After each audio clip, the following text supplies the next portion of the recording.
বধূর সাজে বসে আছে বৃষ্টি। বৃষ্টিকে ঘিরে বসে আছে বৃষ্টির সমবয়সী অনেক মেয়ে। সবাই বৃষ্টির সাথে মজা করছে, দুষ্টুমি করছে। বৃষ্টির মনটাও খুব খুশি, হেসে হেসে কথা বলছে সবার সাথে। একটু পরেই নীলের সাথে বিয়ে হবে বৃষ্টির। নিজের পছন্দের মানুষের সাথে বিয়ে হবে বলে আনন্দ যেন আর শেষ হচ্ছে না বৃষ্টির মনে। হঠাৎ নীলের মা এসে বৃষ্টিকে বলল, দেখি দেখি আমার নীলামাকে কেমন লাগছে দেখি। মাশাআল্লাহ, আমার নীলামাকে বধূর সাজে একদম রাজরানীর মতো লাগছে। আমার ছেলেটার কপাল খুব ভালো, তাই তোর মতো একটা জীবন সঙ্গী পাচ্ছে ও। নীলের মায়ের কথা শুনে লজ্জায় লাল হয়ে গেল বৃষ্টি। বৃষ্টিকে লজ্জা পেতে দেখে নীলের মা বলল, এত লজ্জা পেতে হবে না মামনি, একটু পরেই কাজী সাহেব আসবেন বিয়ে পড়াতে। আমি এখন আসি। এই তোরা আমার নীলামায়ের দিকে খেয়াল রাখিস। কথাটি বলেই বৃষ্টির কপালে চুমু এঁকে দিয়ে চলে গেল নীলের মা। বৃষ্টি লজ্জা মাখা মুখ করে বসে রইল। আজকে তার খুব আনন্দের একটা দিন। তার ভালোবাসার মানুষ নীলের সাথে তার বিয়ে হচ্ছে, ভাবতেই ভালো লাগছে বৃষ্টির। একটু পর দুজন মেয়ে এসে সবাইকে সহ বৃষ্টিকে বলল, নীলা ভাবি, নিচে চলো, কাজী সাহেব আসছেন, তোমাদের বিয়ে পড়ানো হবে এখন। মেয়ে দুটোর কথা শুনে লজ্জা রাঙা মুখ করে উঠে দাঁড়ালো বৃষ্টি। তারপর সবার সাথে নিচে নেমে গেল। নীল আর বৃষ্টিকে সামনাসামনি দুটো স্টেজে বসানো হলো। বৃষ্টি আজ চোখে তার ভালোবাসার মানুষ নীলকে একবার দেখে নিল। শেরওয়ানিতে বেশ সুন্দর লাগছে নীলকে, আর নীলের চোখও এখন তার নীলার দিকে। নীলকে দেখতে বেশ হ্যান্ডসাম, 5 ফুট 10 ইঞ্চি লম্বা, গায়ের রং উজ্জ্বল শ্যামবর্ণ, বেশ বডি বিল্ডারও আছে। শেরওয়ানিতে যেন আরো বেশি সুন্দর লাগছে আজ নীলকে। কাজী সাহেব এসে বিয়ে পড়াতে শুরু করলেন। কাজী সাহেব যখনই বৃষ্টিকে কবুল বলতে বললেন, তখনই অনেকগুলো কালো পোশাক পরা লোক হনহনিয়ে ঢুকলো বাসার ভিতর। আর তাদের পিছন পিছন ঢুকলো একজন সুদর্শন ছেলে, প্রায় 6 ফুট হাইট, গায়ের রং ফর্সা, চুলগুলো অনেক সিল্ক আর স্টাইল করা, মুখে খোঁচা খোঁচা দাড়ি আর বডি বিল্ডার। হাতে সিগারেট নিয়ে খেতে খেতে বাসার ভিতরে ঢুকলো সে। তারপর সোজা চলে গেল বৃষ্টির কাছে। ছেলেটাকে দেখে সবাই হা করে তাকিয়ে আছে, কেউ কিছুই বুঝতে পারছে না। হঠাৎ নীলের বাবা বলে উঠল, এ কি, আপনারা কারা? আর আমার বাসার ভেতরে এলেন কি করে? Security security. এতটুকু বলতেই ছেলেটি পিস্তল হাতে ওপর দিকে ফাঁকা গুলি করলো। সাথে সাথে ভয়ে জড়সড় হয়ে গেল সবাই। তখন ছেলেটি নীলের বাবার দিকে তাকিয়ে বলল, হেই মিস্টার খান, এখানে সিকিউরিটিকে ডাকার কি আছে? আমার সাথে কথা বলুন, তাহলে আপনাদের জন্য ভালো হবে।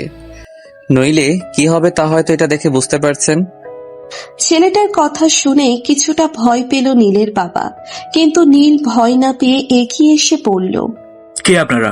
আর এখানে কি চাই? এটা কোনো গুন্ডামি করার জায়গা নয় যে আপনারা এখানে গুন্ডামি করবেন। নীলের কথা শুনে ছেলেটি ভয়ানকভাবে হাসতে লাগলো। তারপর হাসি থামিয়ে বলল, আরে মিস্টার নীল আহমেদ, তোমাকে কে বললো যে আমি এখানে গুন্ডামি করতে এসেছি? আমি তো এখানে আমার বউ নিতে এসেছি, যাকে এখন তুমি বিয়ে করতে যাচ্ছিলে। ছেলেটার কথা শুনে রাগে আগুন হয়ে গেল নীল। এদিকে বৃষ্টি ভয়ে গুটিসুটি মেরে বসে আছে। নীল রেগে গিয়ে বলল, হোয়াট ডু ইউ মিন? মুখ সামলে কথা বলুন। কে আপনি? আর এখানে এসে এসব কথা বলার মানে কি? আমি কে জানতে চাও? তাহলে শোনো, আমি তোমার হবু বউয়ের প্রথম এবং শেষ স্বামী, হাসান চৌধুরী শ্রাবণ, যাকে 1 বছর আগে বিয়ের রাতে ছেড়ে চলে এসেছিল তোমার হবু বউ বৃষ্টি। শ্রাবণের কথা শুনে সবাই অবাক হয়ে গেল, আর নীলা দুপা পিছিয়ে গিয়ে বলল, আপনি এসব কি বলছেন? নীলা বিবাহিত, আর আপনি ওর স্বামী। কি প্রমাণ আছে আপনার কাছে? প্রমাণ দেখতে চাও? ওয়েট। কথাটি বলেই বৃষ্টির কাছে এগিয়ে গেল শ্রাবণ। তারপর বৃষ্টির দিকে ঝুঁকে বলল, সুইটহার্ট, আমাকে কি এত তাড়াতাড়ি ভুলে গেছো তুমি?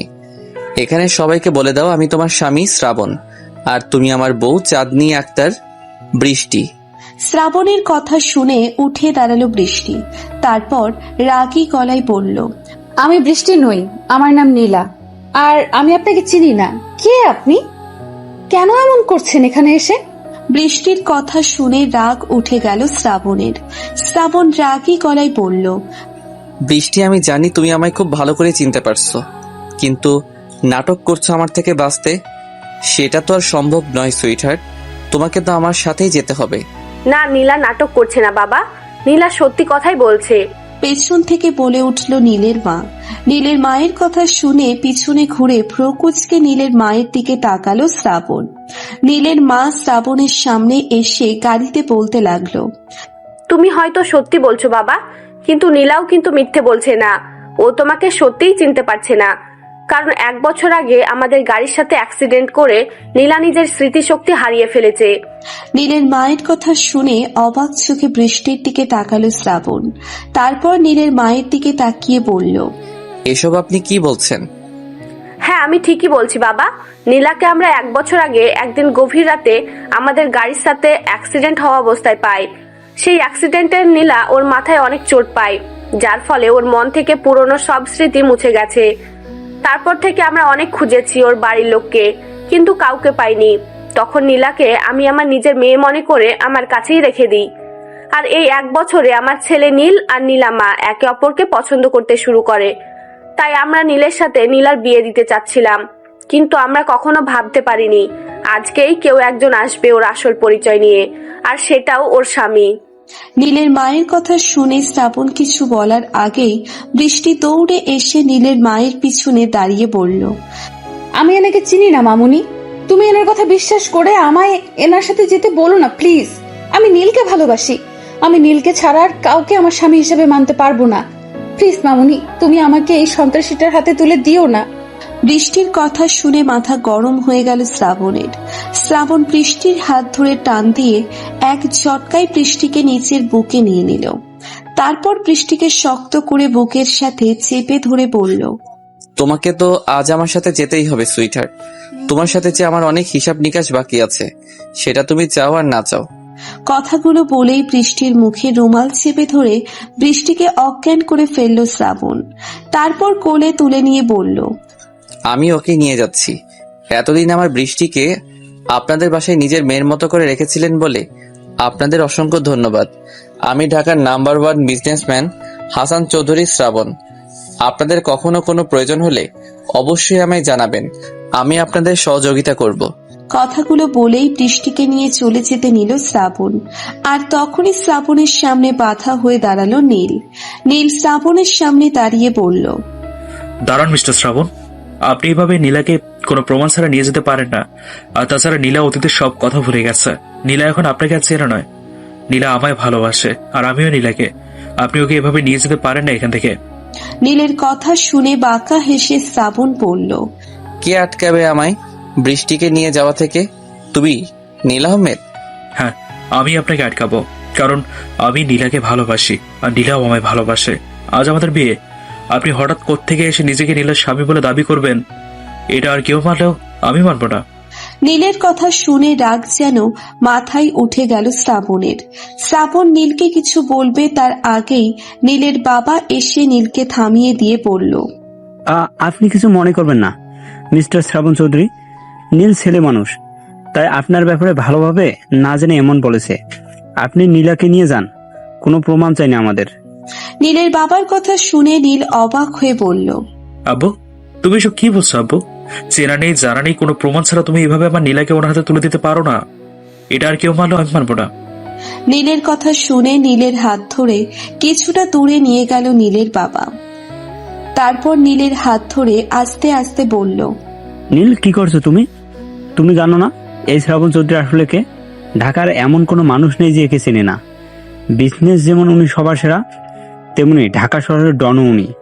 গত 1 বছর হলো ওনার কোনো খোঁজ খবর ছিল না। সবাই ভেবেছিল উনি মারা গেছে। জানি না কি হয়েছিল, কিন্তু উনি যখন আবার ফিরে এসেছে, তাহলে নিশ্চয়ই ওনার রূপটা আগের চাইতেও আরো ভয়ানক। এখন ওনাকে বাধা দিতে গেলে উনি তোমাকে খুন করতে দুবার ভাববে না। তাই বলে ওনাকে ভয় পেয়ে নিজের ভালোবাসার মানুষকে এভাবে কোনো প্রমাণ ছাড়া ওনার সাথে নিয়ে যেতে দেবো আমি বাপ্পু? হ্যাঁ, দরকার হলে আমি পুলিশের কাছে যাব, তবুও আমি ওনাকে এভাবে আমার নীলাকে নিয়ে যেতে দেবো না। নীলের কথা শুনে নীলের বাবা কিছু বলার আগেই শ্রাবণ বলে উঠল, নীল আহমেদ, তুমি এখনো এই শ্রাবণ সম্পর্কে কিছুই জানো না, তাই তুমি এসব বলার সাহস পাচ্ছ। পুলিশের কোনো ক্ষমতা নেই এই শ্রাবণ চৌধুরীকে কিছু করার বা বলার। বাট আমি তোমাদের কারো কোনো ক্ষতি করব না, কারণ তোমরা আমার বৃষ্টিকে এতদিন যত্নে তোমাদের কাছে রেখেছো। তাই এই নাও তোমার প্রমাণ।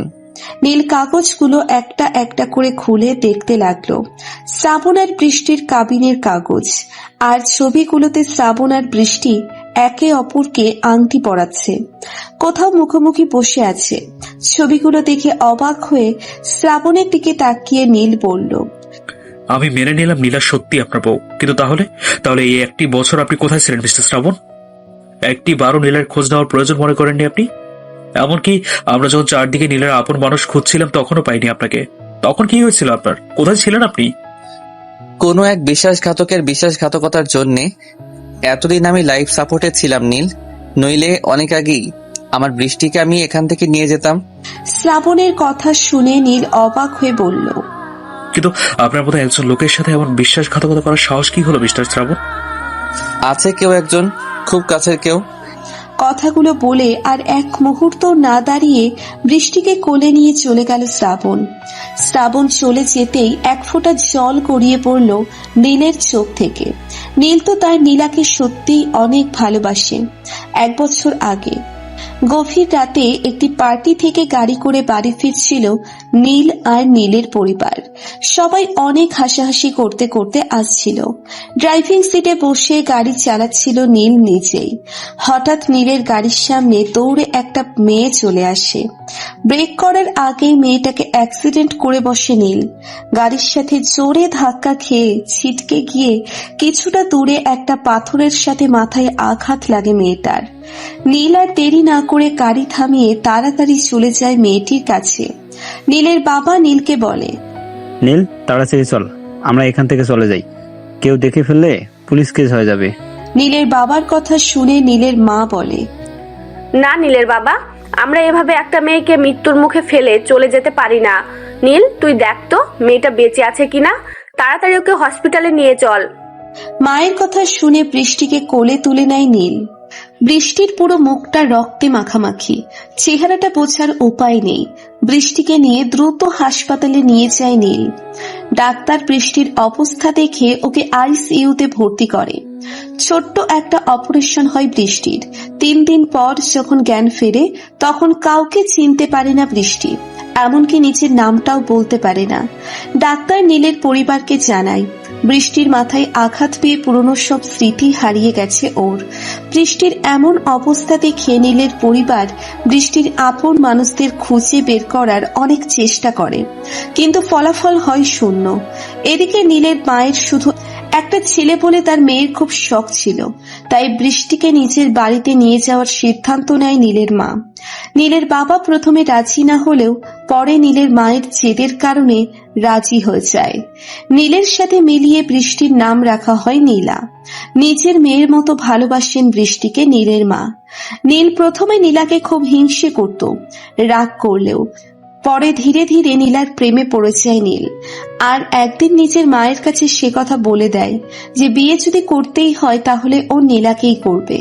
নীলের কথা শুনে অনেক খুশি হন নীলের মা, কিন্তু নীলের বাবা রাজি হন না। তবে পরে ছেলে আর ছেলের মায়ের জেদের কাছে হার মেনে নেয়। তিনিও নীলাকে পুত্রবধূ মানতে রাজি হয়ে যান।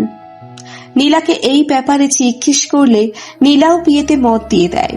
তারপরে বিয়ের আয়োজন করা হয় নীল আর নীলার। বৃষ্টিকে নিয়ে সোজা নিচের বাসায় চলে আসে শ্রাবণ। তারপর বৃষ্টিকে কোলে নিয়ে নিচের রুমের বিছানায় শুইয়ে দেয়। বৃষ্টি বধূর সাজে সেজে আছে। কি সুন্দর লাগছে বৃষ্টিকে এই সাজে। অপলকে বৃষ্টির দিকে তাকিয়ে আছে শ্রাবণ, যেন কত শত বছর পর শ্রাবণ ওর বৃষ্টিকে দেখছে। যখনই শ্রাবণের মনে পড়ল বৃষ্টির এই বিয়ের সাজ ওর জন্য নয় বরং অন্য একটি ছেলের জন্য, সাথে সাথে যেন মাথায় রক্ত উঠে পড়ল শ্রাবণের। শ্রাবণ অজ্ঞান বৃষ্টির শরীর থেকে সব গয়না টেনে খুলে ছুঁড়ে ফেলে দিল। তারপর বিয়ের শাড়িটা ধরে টান দিয়ে খুলতে নিয়েই কি যেন ভেবে আর খুলল না।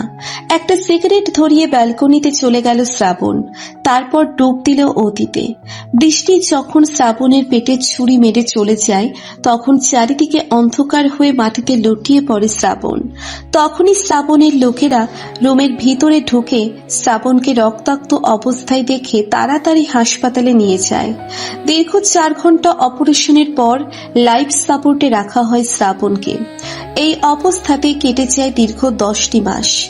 এই 10 মাস শ্রাবণের লোকেরা শ্রাবণের সব কিছুর দেখাশোনা করে। 10 মাস পর যখন শ্রাবণের জ্ঞান ফিরে সুস্থ হয়ে যায় তখন বৃষ্টিকে পাগলের মতো খুঁজতে থাকে শ্রাবণ। পুরো 45 দিন খোঁজার পর বৃষ্টির খোঁজ মেলে, আর তখনই জানতে পারে বৃষ্টির কালকে বিয়ে। বৃষ্টির নাম পাল্টে ও এখন নীলা নামে আছে। নীলের বাড়ির সবার খোঁজ খবর নিয়ে বৃষ্টির কাছে আসে শ্রাবণ। তারপরের ঘটনা তো সবাই জানেনি। সুস্থ হয়ে ফেরার পর থেকে শ্রাবণের একমাত্র সাথী সিগারেট। যে শ্রাবণ আগে সিগারেট স্পর্শ করেও দেখতো না, সেই শ্রাবণ এখন দিনে কতগুলো সিগারেট খায় সে নিজেও জানে না। মাঝে মাঝে মদ খেয়েও পড়ে থাকে শ্রাবণ। আর এসব কিছুর মূল কারণ হচ্ছে বৃষ্টির বিশ্বাসঘাতকতা। সকাল 9টা। জ্ঞান ফিরে অপরিচিত একটি রুমের বিছানায় নিজেকে আবিষ্কার করে বৃষ্টি। বৃষ্টির মাথাটা প্রচুর ছিমছিম করছে। মাথায় হাত দিয়ে উঠে বসে বৃষ্টি। তারপর চারিদিকে ভালো করে তাকিয়ে দেখে অনেক বড় একটি রুমে শুয়ে আছে ও। রুমের দেওয়ালের সাথে লাগানো আছে বৃষ্টির অনেকগুলো ছবি। কিছু ছবিতে বৃষ্টির সাথে শ্রাবণও আছে। বৃষ্টি অবাক চোখে সব দেখতে থাকে আর মনে মনে ভাবতে থাকে, এই ছবিগুলো আমি কবে উঠালাম? আর আমার সাথে এই লোকটিই বা এলো কি করে? তাহলে কি উনি সত্যিই বলছিলেন? আমি কি সত্যিই ওনার বউ? তাই যদি হবে তাহলে আমার কিছু মনে নেই কেন? বৃষ্টি এমন আকাশ পাতাল চিন্তা করতে ব্যস্ত। আর তখনই রুমে ঢোকে শ্রাবণ। দরজা খোলার শব্দ পেয়ে ছবির দিক থেকে চোখ সরিয়ে শ্রাবণের দিকে তাকায় বৃষ্টি। শ্রাবণ একটা গ্লাসে করে লেবুর শরবত নিয়ে বৃষ্টির দিকেই এগিয়ে আসছে। শ্রাবণকে দেখে কাল বিয়ের সময়ের কথা মনে পড়ে যায় বৃষ্টির। সাথে সাথে বৃষ্টি জড়সড় হয়ে বসে পিছুতে থাকে। শ্রাবণ শরবতের গ্লাস হাতে বৃষ্টির পাশে এসে বসেই গ্লাসটা বৃষ্টির দিকে এগিয়ে দিয়ে বলে, এই নাও সুইটার, শরবতটা খেয়ে নাও, ভালো লাগবে। আমি বাড়ি যাব। আমায় আপনি এখানে কেন নিয়ে এসেছেন? আমি বাড়ি যাব। বৃষ্টির কথা শুনে রাগ উঠে গেল শ্রাবণের। শ্রাবণ রাগটাকে সংযত রেখে বাঁকা হেসে বলল, এটাই তো তোমার আর আমার বাড়ি বৃষ্টি, আর এটাই আমাদের রুম। তুমি তো তোমার বাড়িতেই আছো। আমি বৃষ্টি নই, আমার নাম নীলা। কেন তুলে এনেছেন আপনি আমায়? আমি আমার নীলের কাছে যাব। প্লিজ আমায় যেতে দিন। আমি আপনাকে চিনি না। কথাগুলো চিৎকার করে বলতে বলতে শ্রাবণের হাতের শরবতটা নিচে ফেলে দিল বৃষ্টি। সাথে সাথে শ্রাবণের রাগটা যেন মাথায় উঠে গেল। শ্রাবণ বৃষ্টির চুলের মুঠি ধরে দাঁতে দাঁত চেপে বলল, ভালোই ভালোই আমি যা বলছি তা করো, নইলে আমি ভুলে যাব তোর মেমোরি লস হয়েছে। আমার মাঝের ডেঞ্জারাস লাভারকে জাগিয়ে তুলিস না বৃষ্টি, সেটা তোর জন্যে মোটেও ভালো হবে না। কথাগুলো বলেই চুলের মুঠি ছেড়ে দিল শ্রাবণ। তারপর বাইরে যেতে যেতে বলল, আলমারিতে তোমার কাপড় চোপড় রাখা আছে, ওখান থেকে একটা ফ্রেশ হয়ে পরে নিচে এসো। আমি যেন এই পোশাকে তোমায় আর না দেখি বৃষ্টি। আর আমার কথার অমান্য হলে আমি কি করতে পারি তা তোমার ধারণাতেও নেই। কথাগুলো বলেই রুম থেকে বেরিয়ে গেল শ্রাবণ। শ্রাবণ চলে যেতেই বৃষ্টি হু হু করে কাঁদতে লাগলো। কি হওয়ার কথা ছিল আর কি হচ্ছে এসব। বৃষ্টি নীলকে ভালোবাসে না ঠিকই, কিন্তু অপছন্দও করে না। আর নীলের মা বৃষ্টিকে নিজের মেয়ের মতো ভালোবাসা দিয়ে আগলে রেখেছেন এই একটি বছর। তার ইচ্ছের ওপর বৃষ্টি না করতে পারেনি, তাই নিজের ভালো লাগাটাকে ভালোবাসা ভেবে বিয়ে করতে যাচ্ছিল নীলকে। কিন্তু হঠাৎ কি থেকে কি হয়ে গেল কিছুই আসছে না বৃষ্টির মাথায়। বৃষ্টি কোনো উপায় অন্তর না দেখে বিছানা ছেড়ে নেমে আলমারির কাছে গেল। তারপর আলমারি খুলে দেখল সেখানে অনেকগুলো জামা কাপড় রাখা, আর সবগুলোই ওর সাইজের। বৃষ্টি কিছুটা অবাক হলো জামা কাপড় দেখে। তারপর নীল রঙের একটি গাউন জামা বের করে ওয়াশরুমে চলে গেল বৃষ্টি। ওয়াশরুম থেকে ফ্রেশ হয়ে গাউনটা পরে নিল বৃষ্টি। তারপর আয়নার সামনে দাঁড়িয়ে ভেজা চুলগুলো মুছতে মুছতে ভাবতে লাগলো। সত্যিই কি আমার নাম নীলা নয় বৃষ্টি? সত্যিই কি আমি এই লোকটার বউ ছিলাম? এটা যদি মিথ্যাই হবে তাহলে আমার এতগুলো ছবি এখানে এলো কি করে? আর আমার গায়ের মাপের জামা কাপড়ই বা এখানে আলমারিতে যত্নে তুলে রাখা কেন? কিন্তু সত্যি যদি উনি আমার স্বামী হবেন আর আমি ওনার স্ত্রী, তাহলে এতদিন উনি কেন আমার খোঁজ করলেন না? কেনই বা আমি তার থেকে হারিয়ে গেছিলাম? কিছু ভাবতে পারছি না, আমি মাথা বড্ড ব্যথা করছে। কথাগুলো ভেবে মাথা ব্যথা শুরু হয়ে গেল বৃষ্টির। আর তখনই বৃষ্টিকে কেউ পেছন থেকে জড়িয়ে ধরলো। আচমকা কেউ এভাবে জড়িয়ে ধরায় কারেন্ট শর্ট খাওয়ার মতো কিছুটা দূরে সরে গেল বৃষ্টি। তারপর পিছনে ঘুরে তাকিয়ে দেখলো শ্রাবণ দাঁড়িয়ে আছে। পা থেকে মাথা পর্যন্ত বৃষ্টিকে বারবার দেখছে শ্রাবণ। শ্রাবণের এমনই চাহনি দেখে বৃষ্টি কিছুটা অস্বস্তি বোধ করে বলল, দেখুন, আমি জানি না সত্যি আপনার সাথে আমার কখনো বিয়ে হয়েছিল কিনা, আর সত্যি আমি আপনার বউ কিনা, কিন্তু দয়া করে আপনি আমার কাছে আসার চেষ্টা করবেন না। আমি নীলকে ভালোবাসি, আর নীলকেই নিজের স্বামী আর বলতে পারল না বৃষ্টি। শ্রাবণ সজোরে বৃষ্টির গালে একটি থাপ্পড় মেরে দিল। আচমকা শ্রাবণের এমন থাপ্পড় খেয়ে কিছুটা দূরে গিয়ে ফ্লোরে পড়ে গেল বৃষ্টি। তারপর গালে হাত দিয়ে কাঁদতে কাঁদতে ঘুরে তাকালো শ্রাবণের দিকে। শ্রাবণ দৌড়ে গিয়ে বৃষ্টির চুলের মুঠি ধরে মুখের কাছে মুখ দিয়ে দাঁতে দাঁত চেপে বলল, আর একবার যদি তোর মুখে আমি অন্য কোনো ছেলের নাম শুনি বৃষ্টি, তাহলে তোর জিহ্বা আমি কেটে ফেলে দিব। তুই শুধু শ্রাবণের। শ্রাবণ ছাড়া তোর জীবনে আর কেউ ছিল না, এখনো নেই, আর কোনোদিন আসবেও না। শ্রাবণের কথা শুনে বৃষ্টি কিছু বলতে পারছে না। চুলে খুব ব্যথা পাচ্ছে বৃষ্টি। তাই কিছু না বলে শ্রাবণের হাতের ওপর হাত রেখে কান্না করে আহ শব্দ করে উঠল। সাথে সাথে বৃষ্টির চুলের মুঠি ছেড়ে দিল শ্রাবণ। তারপর বৃষ্টির দুগালে হাত রেখে উত্তেজিত হয়ে বলল, সরি জান, আসলে তোমার কথা শুনে খুব রাগ উঠে গেছিল, তাই খেয়াল করিনি। খুব ব্যথা লেগেছে তোমার? সরি জান, আর হবে না। প্লিজ তুমি কেঁদো না, তোমার চোখের জল যে সহ্য করতে পারি না আমি। কথাগুলো বলতে বলতে বৃষ্টির গালে আর কপালে চুমু এঁকে দিল শ্রাবণ। বৃষ্টি অবাক হচ্ছে শ্রাবণের এমন অগোচরে। ক্ষণে ক্ষণে একটা মানুষের আচরণ কি করে পাল্টাতে পারে সেটা ভেবে পাচ্ছে না বৃষ্টি। কিন্তু শ্রাবণকে দেখে বড্ড বেশি ভয় করছে ওর। বৃষ্টি এখন কি করে শ্রাবণের থেকে ছাড়া পাবে তা ভেবে পাচ্ছে না। তাই বৃষ্টি বলল, আমার খুব ক্ষুধা লেগেছে, প্লিজ আমায় ছাড়ুন, আমি কিছু খাবো। বৃষ্টির কথা শুনে কোনো উত্তর না দিয়ে মুচকি হেসে বৃষ্টিকে কোলে তুলে নিল শ্রাবণ। হঠাৎ এভাবে কোলে নেওয়ায় বৃষ্টি বলল, কি করছেন কি? প্লিজ নামিয়ে দিন আমায়, আমি একাই যেতে পারবো। হুস, কোনো কথা নাই, চুপ করে আমার সাথে চলো সুইটার। শ্রাবণের কথা শুনে আর কিছু বলার সাহস হলো না বৃষ্টির। শ্রাবণ ওকে কোলে নিয়ে নিচে চলে আসলো। তারপর ডাইনিং টেবিলের কাছে গিয়ে একটা চেয়ারে বসিয়ে দিল। তারপর একটা প্লেটে খাবার নিয়ে নিচে হাতে মেখে বৃষ্টির মুখের কাছে ধরে পড়ল, হা করো বৃষ্টি। আমি একা খেতে পারবো, আপনাকে কষ্ট করতে হবে না। হুম, বলেছি না, আমার কথার উপর কোনো কথা নয়। হা করো তুমি, এখন থেকে আমার হাতেই খাবে। কিন্তু আমি নিজে খেতে পারবো তো? আর তাছাড়া আমার কি হাত নেই যে আপনাকে খাইয়ে দিতে হবে আমায়? বেশি কথা আমি একদম পছন্দ করি না বৃষ্টি। ভালোই ভালোই হা করে খাবারটা খেয়ে নাও। শ্রাবণের ধমক খেয়ে আর কিছু বলার সাহস হলো না বৃষ্টির। চুপচাপ শ্রাবণের হাতে খেতে লাগলো। কেন জানে না শ্রাবণের খুব কাছের কেউ মনে হচ্ছে বৃষ্টির। মনে হচ্ছে এর আগেও যেন শ্রাবণের এমন ধমক, এমন শাসন শুনেছে ও। এই অল্প সময়ের মাঝে কেন জানে না শ্রাবণের প্রতি একটা ভালো লাগা কাজ করছে বৃষ্টির মনে। বৃষ্টির জানে না ওর এমন কেন হচ্ছে। তবে কি সত্যি এই লোকটা ওর স্বামী? সত্যিই কি একসময় খুব ভালোবাসতো বৃষ্টি ওকে? এরপর এসব আকাশ পাতাল ভাবছে আর খাচ্ছে বৃষ্টি। কতটা খেয়েছে বৃষ্টির সেদিকে কোনো খেয়ালই নেই। হঠাৎ শ্রাবণের কথায় ধ্যান ভাঙে বৃষ্টির। আরে সুইটার, তোমার মেমোরি লস হয়ে কি তোমার খাওয়াটাও অনেক বেড়ে গেছে নাকি? আগে কখনো তো তোমায় এত খেতে দেখিনি আমি। নাকি আমার হাতে খেয়েছো বলে এতগুলো খাবার খেলে? শ্রাবণের কথা শুনে প্লেটের দিকে একবার তাকিয়ে আবার শ্রাবণের দিকে তাকিয়ে বৃষ্টি বলল, অনেক খেয়েছি মানে? আমি কখন খেলাম? প্লেটের খাবারগুলো সব কই? এই, তোমার কি কিছুক্ষণ পর পর মেমোরি লস হয় নাকি সুইটহার্ট? নাকি খাবারটা একটু বেশি স্বাদের হয়েছে? এত খেলে তো মোটা হয়ে যাবে।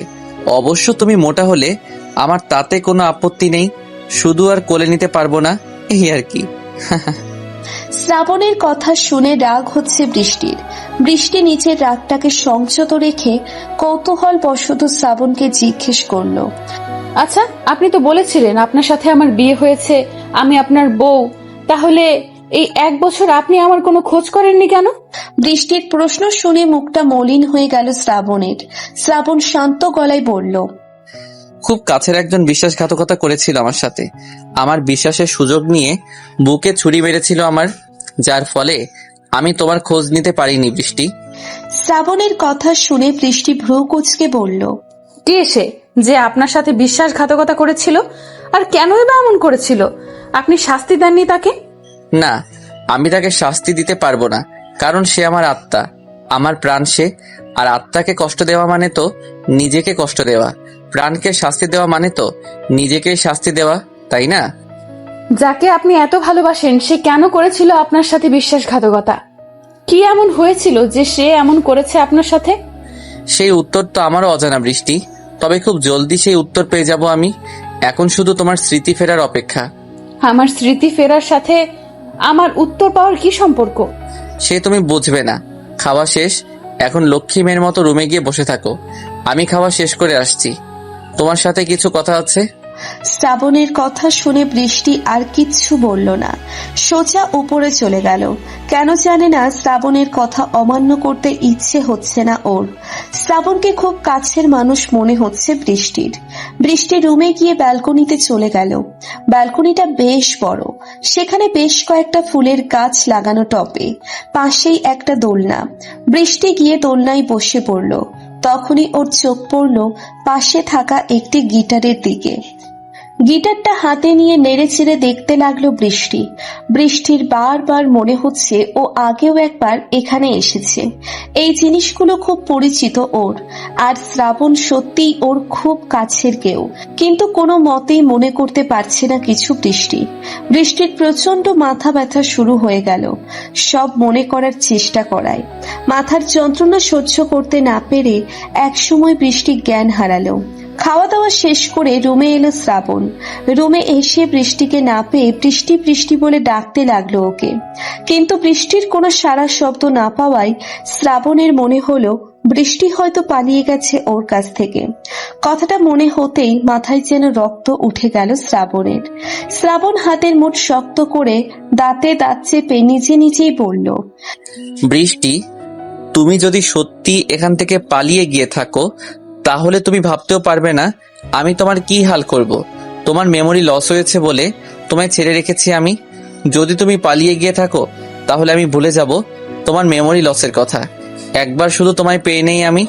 কথাগুলো বলেই বৃষ্টিকে খোঁজার জন্য বাইরে যেতে নিল শ্রাবণ। তখনই হঠাৎ কি মনে করে ব্যালকনির দিকে একবার গেল। ব্যালকনিতেও কাউকে দেখতে না পেয়ে তখনই শ্রাবণ ভাবল এবার ফিরে যাবে। তখন শ্রাবণের চোখ পড়ল ব্যালকনির ফ্লোরের দিকে। বৃষ্টি জ্ঞান হারিয়ে শ্রাবণের গিটারটা হাতে নিয়ে নিচে পড়ে আছে। বৃষ্টিকে এই অবস্থায় দেখা মাত্রই উত্তেজিত হয়ে পড়ল শ্রাবণ। দৌড়ে বৃষ্টির কাছে গিয়ে বৃষ্টির মাথাটা নিজের কোলে তুলে নিল। তারপর বৃষ্টিকে বলতে লাগলো, এই জান, জান, কি হয়েছে তোমার? এই বৃষ্টি, কি হয়েছে তোমার?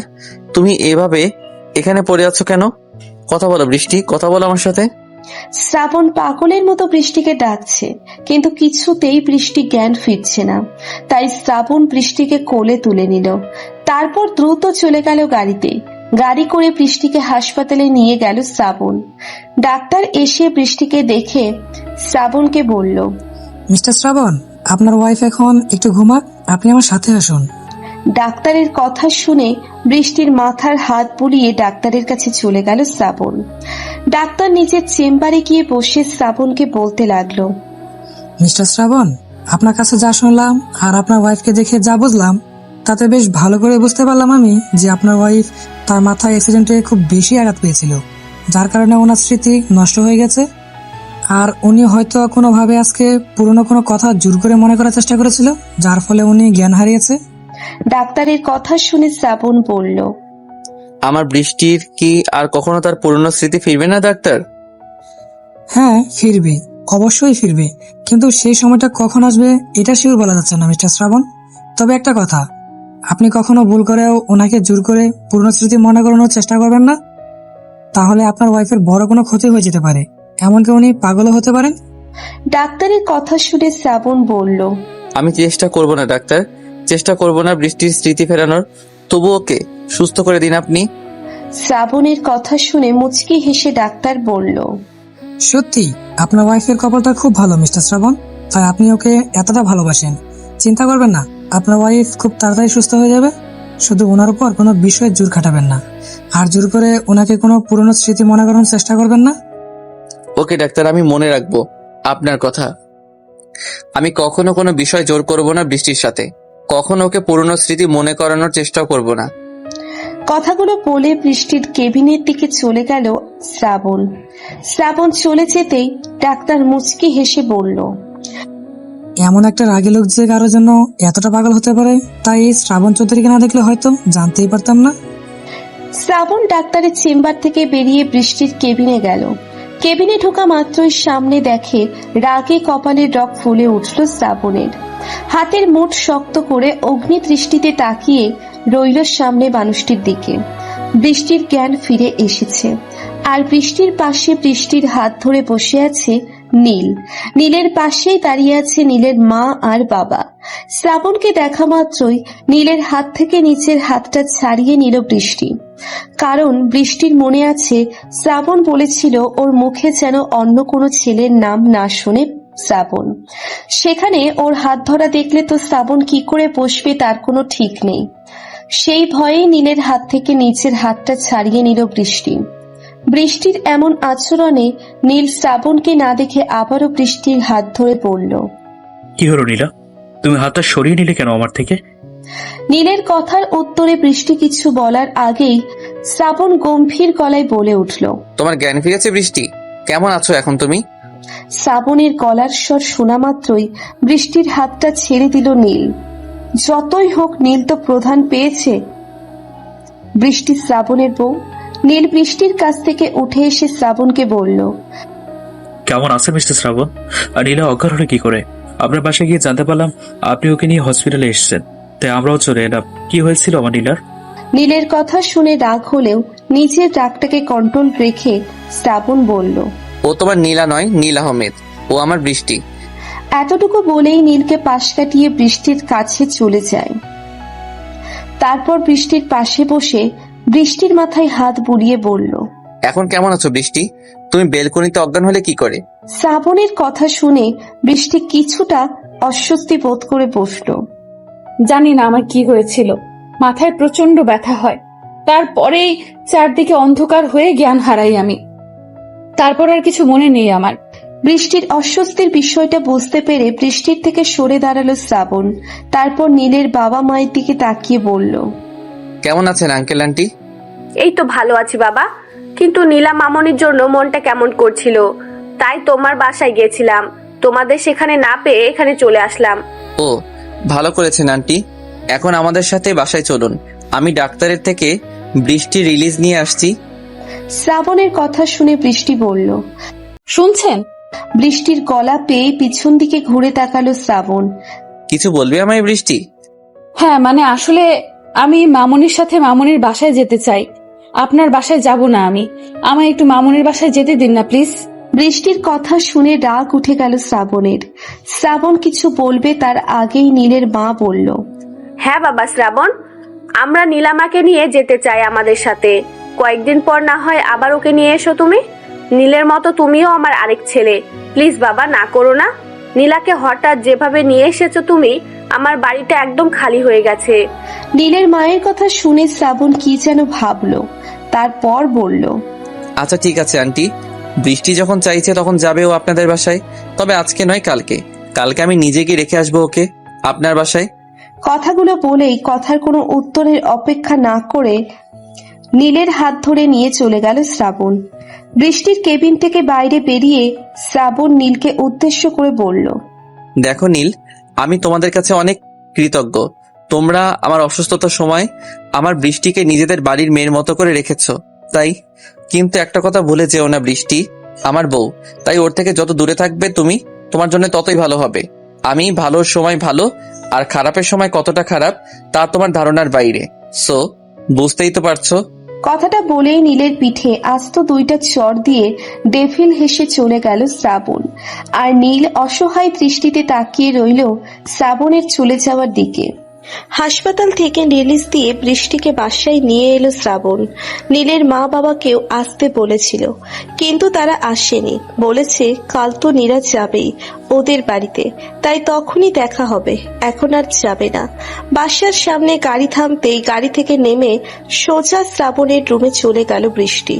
বৃষ্টির এভাবে যাওয়া দেখে অবাক চোখে তাকিয়ে রইল শ্রাবণ।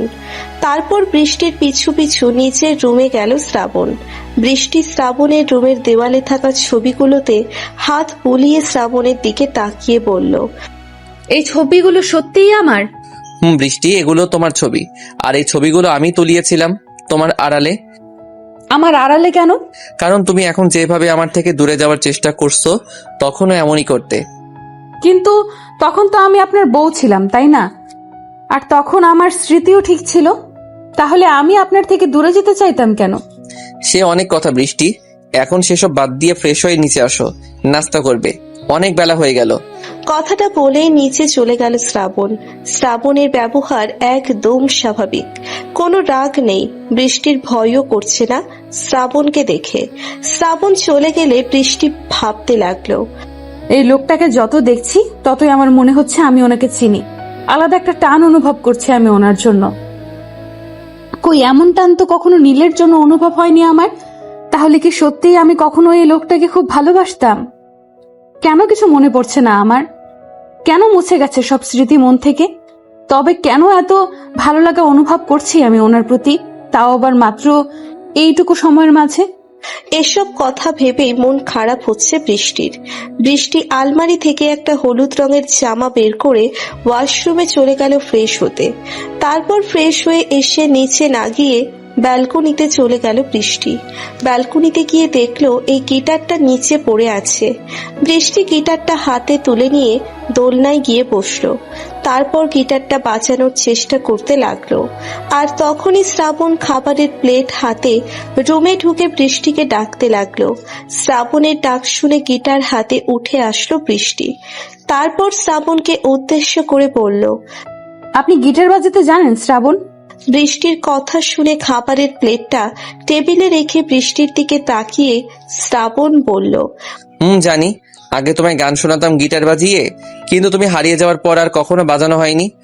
এখন আমার একটা গান শোনাবেন?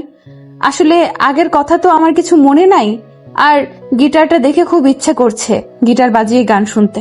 শোনাবেন? বৃষ্টির কথা শুনে শ্রাবণ কিছুক্ষণ বৃষ্টির দিকে তাকিয়ে রইল। তারপর মুচকি হেসে বলল, শোনাবো, তবে আগে খেয়ে নাও তারপর। শ্রাবণের কথা শুনে খুশি হয়ে খেতে গেল বৃষ্টি। শ্রাবণ বৃষ্টিকে থামিয়ে দিয়ে নিচে হাতে বৃষ্টিকে খাওয়াতে লাগলো। বৃষ্টিও বাধ্য মেয়ের মতো শ্রাবণের হাতে খেতে লাগলো। খাওয়া শেষ করে হাত মুছে শ্রাবণ বৃষ্টিকে নিয়ে ব্যালকনিতে চলে গেল। তারপর গিটারটা হাতে নিয়ে বৃষ্টিকে পাশে বসিয়ে বৃষ্টির দিকে তাকিয়ে বলল, কি গান শুনবে জান? শ্রাবণের মুখে জান ডাকটা শুনে যেন হৃদয় ছুঁয়ে গেল বৃষ্টির। বৃষ্টি মুচকি হেসে বলল, আপনার যেটা ভালো লাগে সেটাই শোনান। বৃষ্টির কথা শুনে মুচকি হেসে গিটার বাজিয়ে গান ধরল শ্রাবণ। বোঝাতে পারি না তোমায় আমি কতটা ভালোবাসি, বোঝাতে পারি না তোমায় আমি কতটা ভালোবাসি। তুমি আমার অবুঝ আদরে গল্পে সাজানো না। আমি জানি তুমিও জানো, এ মায়া আর কেউ বোঝে না। আমার কাছে তুমি অন্যরকম, ভালোবাসি বেশি প্রকাশ করি কম। আমার কাছে তুমি অন্যরকম, ভালোবাসি বেশি প্রকাশ করি কম। গানটা গাওয়া শেষ করে বৃষ্টির দিকে তাকালো শ্রাবণ। তাকিয়ে দেখে বৃষ্টি ওর কাঁধে মাথা রেখে ঘুমিয়ে পড়েছে গান শুনতে শুনতে। শ্রাবণ হাতের গিটারটা পাশে রেখে কোলে তুলে নিল বৃষ্টিকে। তারপর বিছানায় এসে সযত্নে শুইয়ে দিল বৃষ্টিকে।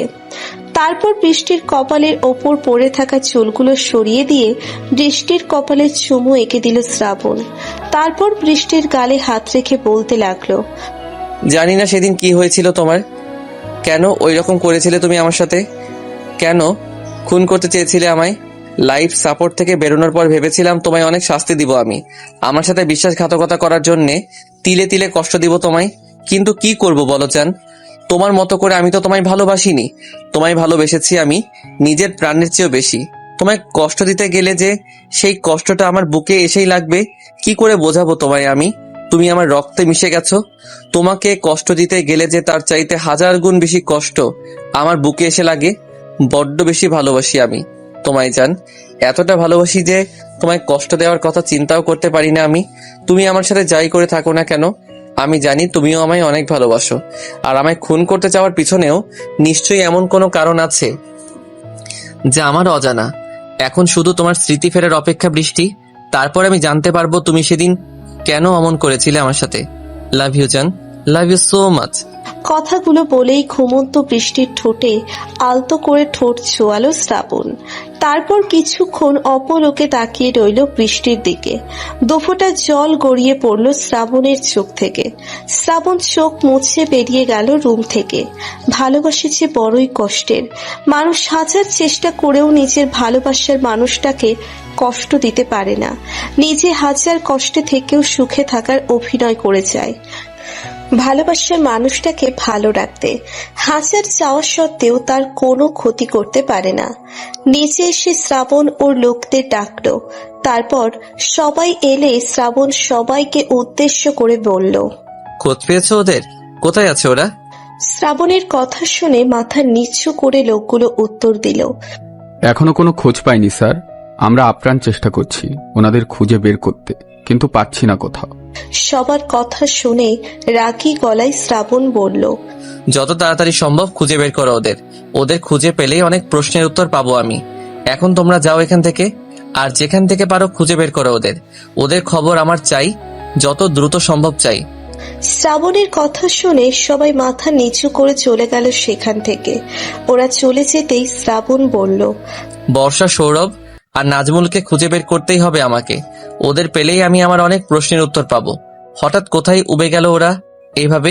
আমি হাসপাতালে এতগুলো দিন মৃত্যুর সাথে লড়াই করলাম, তবুও কেন ওরা একটিবারের জন্য এলো না সেখানে? হাসপাতাল থেকে ফিরে নিচের রুমে এসে বৃষ্টির একটি ছবি হাতে বসে আছে নীল। চোখ দুটো ওর ছলছল করছে।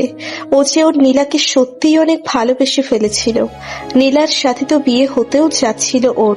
তাহলে হঠাৎ কি থেকে কি হয়ে গেল ওদের জীবনে? কেন হলো এমন? এসব ভাবছে আর বৃষ্টির ছবির দিকে তাকিয়ে আছে নীল। হঠাৎ মায়ের ডাকে ধ্যান ভাঙে নীলের। নীল, আসবো আমি? মায়ের ডাক শুনে তাড়াতাড়ি নিচের চোখটা মুছে নিল নীল। তারপর বৃষ্টির ছবিটা লুকিয়ে বলল, আমার রুমে আসতে আবার তোমার অনুমতি নিতে হয় আম্মু? আসো, ভেতরে আসো। লুকিয়ে কি করবি নীল? মায়ের চোখে ফাঁকি দেওয়া কি এতই সহজ? নীলাকে ভেবে আর কষ্ট পাস না নীল। নীলা যে আমাদের কাছে শুধু আমানত হিসাবে ছিল। ওকে এ বাড়িতে সারা জীবনের মতো রাখার অধিকার ছিল না আমাদের। যার জিনিস সে তো নিয়ে যাবেই, বল। আমাদের তো সেখানে করার কিছুই নেই। মায়ের কথা শুনে মাকে জড়িয়ে ধরল নীল। একটু পর মাকে ছেড়ে দিয়ে নীল ধরা গলায় বলল, জানো আম্মু, নীলাকে যখন তুমি এই বাসায় নিয়ে এসেছিলে তখন ওর উপর খুব হিংসে হতো আমার। কারণ আমার তখন মনে হতো তুমি আমার ভালোবাসার ভাগটা ওকে দিচ্ছ। কিন্তু একই বাসায় থাকতে থাকতে কখন যে ওর প্রতি ভালো লাগা চলে আসে আমার মনে, আমি বুঝতেই পারিনি। আর একসময় সেই ভালো লাগাটাই ভালোবাসায় পরিণত হলো। সত্যি সত্যি অনেক বেশি ভালোবেসে ফেললাম আমি নীলাকে। স্বপ্ন সাজাতে লাগলাম ওকে নিয়ে। কখনো ভাবিনি ওকে এভাবে চিরদিনের মতো হারিয়ে ফেলবো আমি। মাত্র 1 বছরের ভালোবাসা এভাবে দাগ কেটে যাবে আমার মনে। বড্ড কষ্ট হচ্ছে আমার আম্মু। নিজের ভালোবাসাকে অন্যের সাথে মেনে নিতে বড্ড কষ্ট হচ্ছে আমার। কথাগুলো বলতে বলতে আবারও মাকে জড়িয়ে ধরল নীল। নীলের মা নীলের কথা শুনে মাথায় হাত বুলিয়ে পড়ল। কষ্ট পাস না বাবা, জন্ম মৃত্যু বিয়ে সবই আল্লাহর হাতে। আল্লাহ যার সাথে যাকে লিখে রেখেছেন তার সাথেই তার বিয়ে হবে। এখানে আমাদের মানুষদের কোনো হাত নেই। তোর জন্য আমি নীলার চাইতেও সুন্দরী মেয়ে এনে দিব।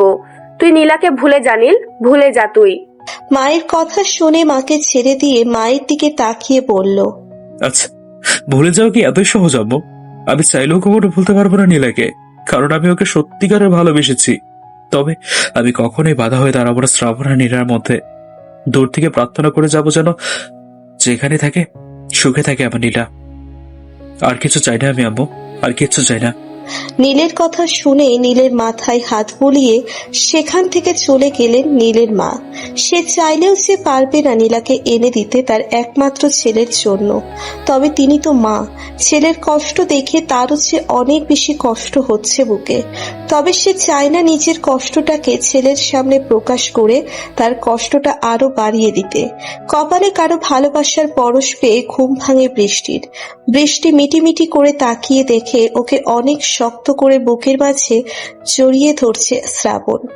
শ্রাবণের বুকে নিজেকে দেখে কিছুটা অস্বস্তি বোধ করে বৃষ্টি, তাই শ্রাবণের থেকে ছাড়া পেতে বলে ওঠে, ওয়াশরুমে যাব, প্লিজ আমায় ছাড়ুন। বৃষ্টির কথা শুনে শ্রাবণ বৃষ্টিকে না ছেড়ে বৃষ্টির দিকে তাকিয়ে বলে, তোমার কাছে একটা জিনিস চাইবো, দেবে আমায় জান? শ্রাবণের কথা শুনে বৃষ্টি শ্রাবণের থেকে দূরে সরার বৃথা চেষ্টা করে বলে, কি চান? তোমার ওই গোলাপি ঠোঁটের একটু ছোঁয়া দিবে আমায় জান? মনে হয় কত শত যুগ হলো আমি পাইনি সেই ছোঁয়া, দেবে আমায় একটুখানি? শ্রাবণের কথা শুনে খুব অস্বস্তি হতে লাগলো বৃষ্টির। কি বলবে বুঝতে পারছে না ও, কারণ শ্রাবণ যদি সত্যি ওর স্বামী হয়ে থাকে তাহলে তো ওর কাছে এটা চাওয়াটা স্বাভাবিক বিষয়। বৃষ্টি কিছু ভেবে না পেয়ে বলে উঠল, আমি তো কেবল ঘুম থেকে উঠলাম, আমি এখনো দাঁত ব্রাশ করিনি, মুখে গন্ধ, আমায় যেতে দিন প্লিজ। বৃষ্টির কথা শুনে মুচকি হাসল শ্রাবণ। তারপর বৃষ্টি কিছু বুঝে ওঠার আগেই বৃষ্টির ঠোঁটজোড়াকে আঁকড়ে ধরল। খুব গভীরভাবে কিস করতে লাগলো বৃষ্টিকে। ঘটনার আকস্মিকতায় পাথরের মূর্তির মতো হয়ে গেল বৃষ্টি। কি হচ্ছে কেন হচ্ছে কিছুই মাথায় ঢুকছে না ওর। একটু পর বৃষ্টিকে ছেড়ে দিল শ্রাবণ, তারপর অন্যদিকে ঘুরে পড়ল, চলে যাও জান, চলে যাও এখান থেকে, কিছুক্ষণের জন্য একা ছেড়ে যাও আমায়, আমি একা থাকতে চাই। শ্রাবণের কথার মানে কিছুই বুঝতে পারল না বৃষ্টি, তাই দ্রুত ওয়াশরুমে চলে গেল। স্মৃতি হারানোর পর কখনো কেউ এরকমটা করেনি ওর সাথে।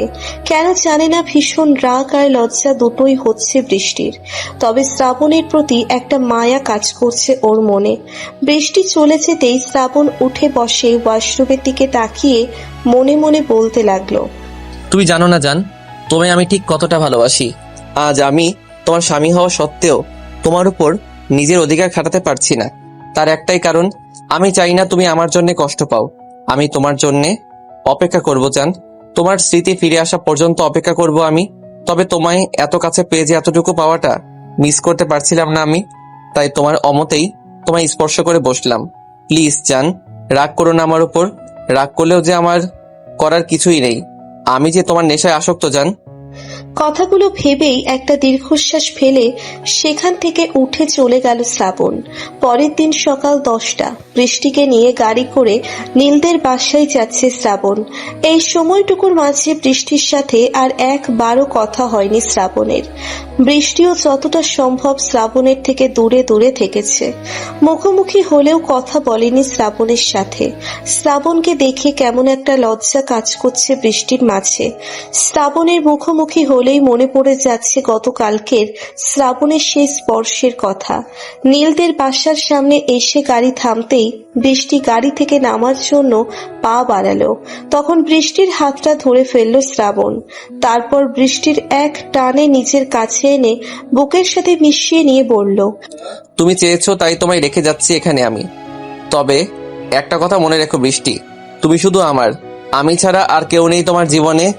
নীল আহমেদ বা অন্য কোনো ছেলের কথা কল্পনা তো আনবে না তুমি, তাহলে আমার চেয়ে ভয়ানক আর কেউ হবে না তোমার জন্যে। কথাটা মাথায় রেখো। কথাগুলো এক নিঃশ্বাসে বলেই বৃষ্টির কপালে চুমু দিয়ে বৃষ্টিকে ছেড়ে দিল শ্রাবণ। তারপর একটা ফোন বৃষ্টির দিকে এগিয়ে দিয়ে বলল, এই ফোনটা তোমার কাছে রাখো বৃষ্টি। আমি যখন কল দিব আমার সাথে কথা বলবে এটা দিয়ে, আর ঠিক মতো খাওয়া দাওয়া করবে, নিজের যত্ন নিবে। আমি আগামী পরশুদিনই এখান থেকে নিয়ে যাব তোমায় আমার কাছে। এখন যাও।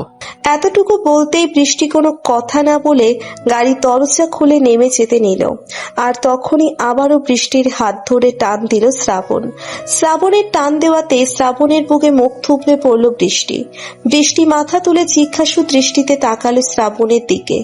শ্রাবণ বৃষ্টির দিকে তাকিয়ে অসহায় ভাবে চেয়ে বলল, এখানে না থাকলে হয় না জান, তোমায় ছাড়া যে থাকতে পারবো না আমি। চলো না ফিরে যাই, সবার সাথে একটু দেখা করে। শ্রাবণের কথা শুনে মাথা নিচু করে আস্তে করে বৃষ্টি বলল, মাত্র 2 দিনেরই তো ব্যাপার, থাকি না এই 2 দিন মামুনির কাছে। আচ্ছা ঠিক আছে, যাও জান। ভালোবাসি, অনেক বেশি ভালোবাসি জান। প্লিজ তাড়াতাড়ি ফিরে এসো। শ্রাবণের কথা শুনে বৃষ্টি মাথা নেড়ে সম্মতি দিল। শ্রাবণ আর কিছু না বলে হাত ছেড়ে দিল বৃষ্টির। বৃষ্টি গাড়ি থেকে নেমে ভিতরে যাওয়ার সময় একবার ফিরে তাকালো শ্রাবণের দিকে। শ্রাবণ অসহায় ভাবে তাকিয়ে আছে ওর দিকে। বৃষ্টি আর কিছু না বলে ভিতরে চলে গেল। বৃষ্টি চলে যাওয়ার পর শ্রাবণ একটা দীর্ঘশ্বাস ফেলে গাড়িতে স্টার্ট দিতে চলে গেল। বাসার ভিতরে ঢুকতেই বৃষ্টিকে দেখে এগিয়ে এলো নীলের মা। তারপর বৃষ্টির হাত ধরে আনন্দিত কণ্ঠে বলল, কেমন আছিস নীলামা? তোর শরীর এখন কেমন? জামাই এলো না তোর সাথে? শ্রাবণ কোথায়? ভালো আছি মামুনি, তুমি কেমন আছো? উনি আসেনি, ওনার কাজ আছে বললেন। আমিও ভালো আছি। আয় মা, বস এখানে। নীল, এই নীল, দেখে যা নীলামা এসেছে। নীলা নামটা শুনতেই রুম থেকে এক প্রকার দৌড়ে এলো নীল।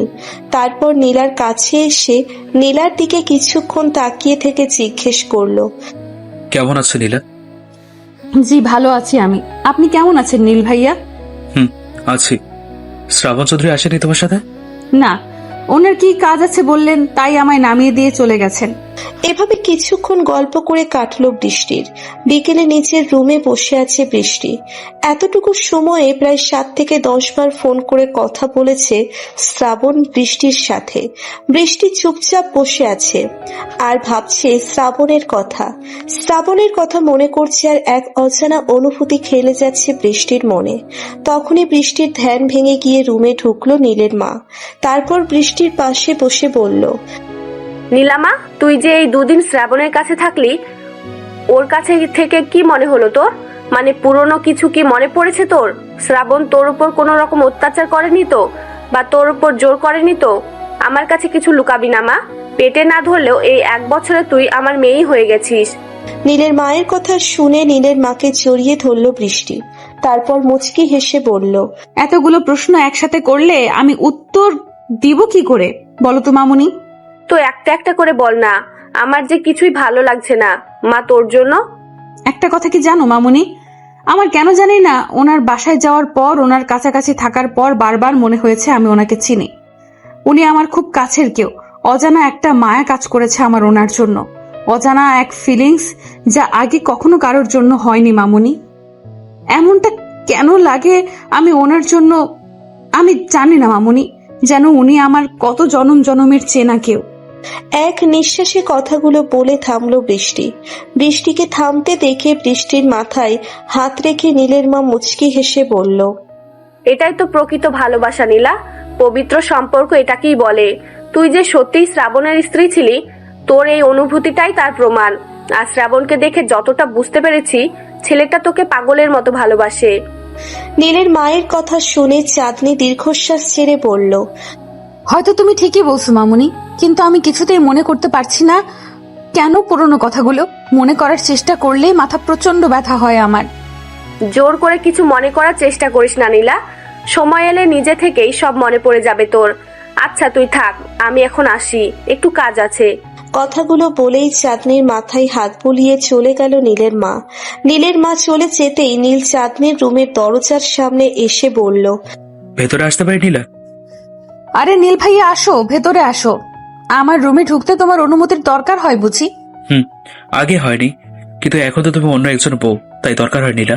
নীলের কথা শুনে আর কিছু বলল না নীলা, মাথা নিচু করে ফেলল। নীলাকে মাথা নিচু করে মন খারাপ করে থাকতে দেখে নীল বলল, বাইরে থেকে আমি সব শুনেছি নীলা, আম্মু আর তোমার সব কথা শুনেছি আমি। আসলে তোমার মনের মাঝে আমার যেন ভালো লাগা ছাড়া আর কখনো কিছু ছিল না। সত্যিকারের ভালো তুমি শুধু শ্রাবণ চৌধুরীকে বাসো, আমাকে নয়। আসলে নীল ভাইয়া, আমায় বলতে দাও নীলা, তুমি আসলে কখনো আমার ছিলেই না। তবে আমার এতে আফসোস নেই জানো নীলা, আমি সবসময় চাইবো তুমি যেন শ্রাবণের সাথে সুখে থাকো। আর আমি জানি শ্রাবণ তোমায় অনেক সুখে রাখবে, তার মতো করে ভালো তোমায় আর কেউ বাসতে পারবে না, এমনকি আমিও না। শ্রাবণ সত্যি তোমায় অসম্ভব ভালোবাসে, তুমি কখনো শ্রাবণকে ছেড়ে যেও না নীলা।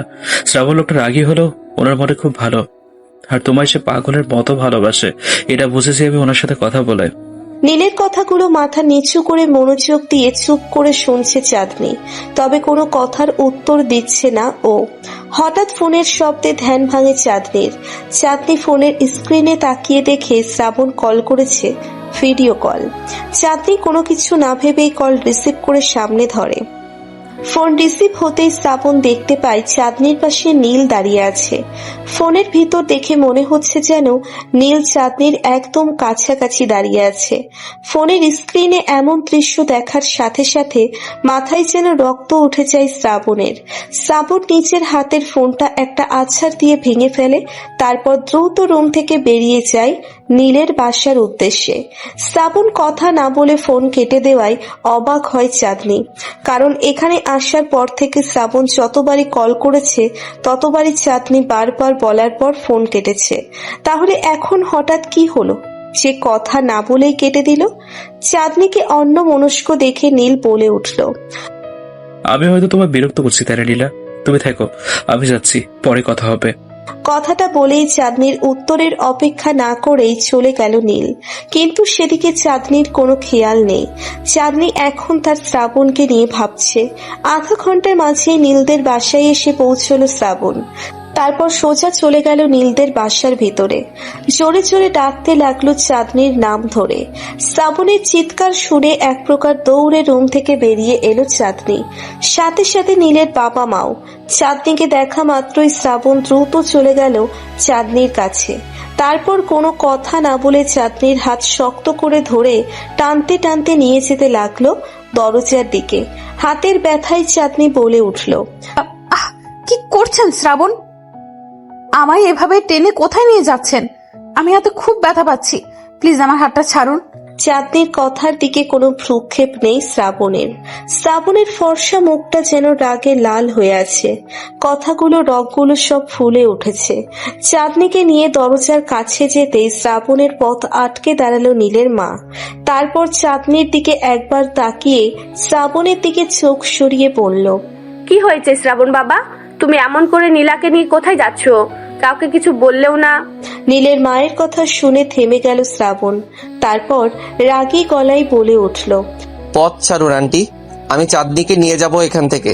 শ্রাবণের কথা শুনে অবাক চোখে তাকিয়ে নীলের মা বলল, আজকে সকালেই তো নীলা এলো এ বাড়িতে, আর এখনই ওকে নিয়ে যাবে? মানে নীলার না এখানে দুদিন থাকার কথা বাবা?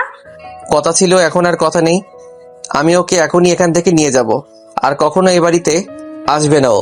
শুনুন আপনি আমার সামনে থেকে। কথাগুলো বলেই নীলের মাকে আর কিছু বলার সুযোগ না দিয়ে চাঁদনিকে নিয়ে বেরিয়ে এলো শ্রাবণ। তারপর গাড়ির দরজা খুলে ধাক্কা দিয়ে চাঁদনিকে বসিয়ে দিয়ে দরজা লাগিয়ে দিল শ্রাবণ।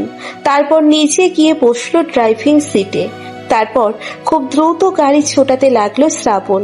এত জোরে গাড়ি চালানোর জন্য ভয়ে যেন আত্মা শুকিয়ে আসছে চাঁদনির। চাঁদনি ভয় পেয়ে শ্রাবণকে খামচে ধরে মাথা নিচু করে বসে রইল। সেদিকে শ্রাবণের কোনো খেয়াল নেই। শ্রাবণের চোখ থেকে যেন আগুন বের হচ্ছে রাগে। বাসার সামনে গাড়ি থামিয়ে চাঁদনির হাত ধরে টানতে টানতে নিজের রুমে নিয়ে গেল শ্রাবণ। তারপর ধাক্কা দিয়ে ফেলে দিল বিছানায়। চাঁদনি বিছানায় পড়ে গিয়ে ছলছল করা অবাক চোখে তাকালো শ্রাবণের দিকে। শ্রাবণের কেমন হিংস্র চেহারা দেখে ভয়ে কুকিয়ে উঠল চাঁদনি। শ্রাবণকে আর কিছু বলার মতো সাহস নেই চাঁদনির। হঠাৎ শ্রাবণ হিংস্রভাবে এগিয়ে এসে চাঁদনির দুহাত শক্ত করে চেপে ধরল বিছানার সাথে। চাঁদনি ব্যথায় কুকিয়ে উঠল, কিন্তু সেদিকে ভ্রুক্ষেপ না করে চাঁদনির ঠোঁট জোড়াকে আঁকড়ে ধরল শ্রাবণ। তারপর কিস করার বদলে এক প্রকার কামড়াতে লাগলো চাঁদনির ঠোঁটে। মুখ আর হাতের ব্যথায় যেন জানটা বেরিয়ে যাচ্ছে চাঁদনির, কিন্তু শ্রাবণের শক্তির কাছে ওর কোনো কিছুই করার নেই। দু চোখ বেয়ে গড়িয়ে পড়ছে অঝোর ধারায় পানি।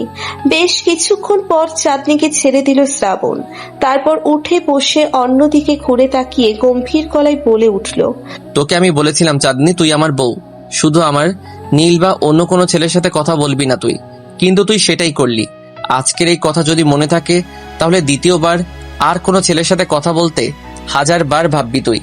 কথাগুলো বলেই রাগে গজগজ করতে করতে রুম থেকে বেরিয়ে গেল শ্রাবণ। আর বৃষ্টি বিছানাতেই পড়ে থেকে হাত আর ঠোঁটের ব্যথায় চোখের জল ফেলতে লাগলো। তারপর কাঁদতে কাঁদতে একসময় ঘুমিয়ে পড়ল চাঁদনি। অনেকক্ষণ পর শ্রাবণ ফিরে এলো চাঁদনির কাছে, তার রুমে ঢুকে দেখলো চাঁদনি সেই একইভাবে শুয়ে ঘুমিয়ে আছে।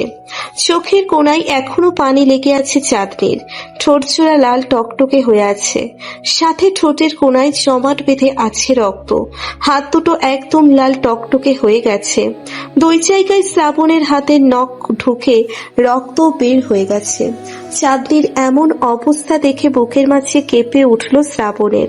শ্রাবণ চাঁদনিকে কোলে তুলে নিয়ে বিছানা ঠিক করে শুইয়ে দিল। তারপর খুব যত্ন করে চাঁদনির হাতে মলম লাগিয়ে নখ লেগে কেটে যাওয়া জায়গাটা পরিষ্কার করলো। তারপর চাঁদনির কপালে চুমু এঁকে দিয়ে বলতে লাগলো, আমি জানি জান, আমি তোমায় অনেক বেশি কষ্ট দিয়ে ফেলেছি, কিন্তু কি করব বলো, তুমি তো আমার কোনো কথাই শোনো না। আমি যেটা বলি তুমি সেটার উল্টোটাই করো সব সময়। কেন বোঝো না তুমি জান? আমি ছাড়া অন্য কোনো ছেলের সাথে তোমায় কথা বলতে দেখলে অনেক কষ্ট হয় আমার, বুকের এইখানটায় পুড়ে পুড়ে ছাই হয়ে যায়। তখন কি করে তোমায় বোঝাবো আমি? তুমি আমার কাছে ঠিক কি প্রতিটা মুহূর্তে তোমাকে হারানোর ভয় তাড়া করে বেড়ায় আমায়। আর একবার তোমায় হারালে যে সত্যি মরে যাব আমি, বাঁচবো না আর তোমায় ছাড়া, বাঁচবো না আমি। প্লিজ জান, কখনো আর ছেড়ে যেও না আমায়। আমি যে সহ্য করতে পারবো না তোমায় হারিয়ে বেঁচে থাকাটা। কথাগুলো বলতে চোখ থেকে দুফোঁটা জল গড়িয়ে পড়ল শ্রাবণের। চোখটা মুছে নিয়ে সেখান থেকে চলে গেল শ্রাবণ। সন্ধ্যার পর ঘুম ভাঙল চাঁদনির ঘুম ভাঙতেই উঠে বসলো। তারপর হাতের দিকে খেয়াল করে দেখলো ব্যথা অনেকটাই কমে গেছে, আর ও বিছানায় ঠিকঠাক মতো শুয়ে আছে। কিন্তু ও তো এমন ভাবে ঘুমায়নি, তাহলে ওকে ঠিক করে শুইয়ে দিল কে? এসব ভাবতে ভাবতেই ওয়াশরুমে চলে গেল চাঁদনি। তারপর ওয়াশরুমের আয়নায় নিজেকে দেখে একটা দীর্ঘশ্বাস ছেড়ে ফ্রেশ হয়ে বেরিয়ে এলো। চাঁদনির বারবার মনে হচ্ছে এমন অত্যাচারের সাথে যেন ও অনেক আগে থেকেই পরিচিত। ওয়াশরুম থেকে বের হতেই চাঁদনি দেখলো শ্রাবণ খাবার হাতে বসে আছে চাঁদনির জন্য। চাঁদনিকে বের হতে দেখেই শ্রাবণ বলে উঠল, এখানে এসো জান, আমি তোমায় খাইয়ে দিচ্ছি। খাবারটা খেয়ে ওষুধ খেয়ে নাও, ব্যথা ঠিক হয়ে যাবে। শ্রাবণের কথা শুনে স্তব্ধ হয়ে দাঁড়িয়ে রইল চাঁদনি। তারপর মনে মনে ভাবতে লাগলো, এই লোকটা এমন আজব কেন? নিজেই আঘাত করবে, আবার নিজেই সেই আঘাতে মলম লাগাবে, নিজেই কষ্ট দিবে, আবার নিজেই ভালোবাসা দিয়ে সব কষ্ট ভুলিয়ে দেবে। এমনও মানুষ হয়? এই লোকটা সত্যিই সবার চাইতে আলাদা। তবে আমার কেন মনে হচ্ছে আমি তাকে ভালোবাসি? আমার সাথে এমন বাজে আচরণের পরেও কেন তার উপর রাগ হচ্ছে না আমার? কেন বারবার মনে হচ্ছে উনি আমার খুব কাছের কেউ, যাকে ছাড়া আমার জীবন হয়তো অপূর্ণ? কই, গত 1 বছরে তো এমন কখনো লাগেনি আমার কারোর জন্য। তবে কি এটাই ভালোবাসা? আমি কি তাকে সত্যিই ভালোবাসি? সে কি আমার স্বামী, আর আমি কি তার সত্যি স্ত্রী? এমন হাজার কথা ভাবছে চাঁদনিকে চুপ করে দাঁড়িয়ে থাকতে দেখে শ্রাবণ উঠে গিয়ে চাঁদনির সামনে দাঁড়িয়ে চাঁদনির দুগালে হাত রেখে বলল, রাগ করেছো জান আমার উপর? কথা বলবে না তুমি আমার সাথে? আমি তোমায় অনেক কষ্ট দিয়েছি, তাই না? শ্রাবণের কথা শুনে অবাক চোখে শ্রাবণের দিকে তাকিয়ে আছে চাঁদনি। কোনো কথা বলছে না ও, শুধু বোঝার চেষ্টা করছে একটা মানুষ কি করে এত বদলাতে পারে ক্ষণে ক্ষণে। চাঁদনিকে চুপ করে তাকিয়ে থাকতে দেখে শ্রাবণ দুপা পিছিয়ে গিয়ে কান ধরে বলল, ও বউ প্লিজ মাফ করে দাও না তোমার এই ডেঞ্জারাস লাভারটাকে। এই দেখো কান ধরেছি আমি, শ্রাবণ চৌধুরী কান ধরে দাঁড়িয়ে আছে। ভাবতে পারছো একবার এটা কারো কানে গেলে কি হবে?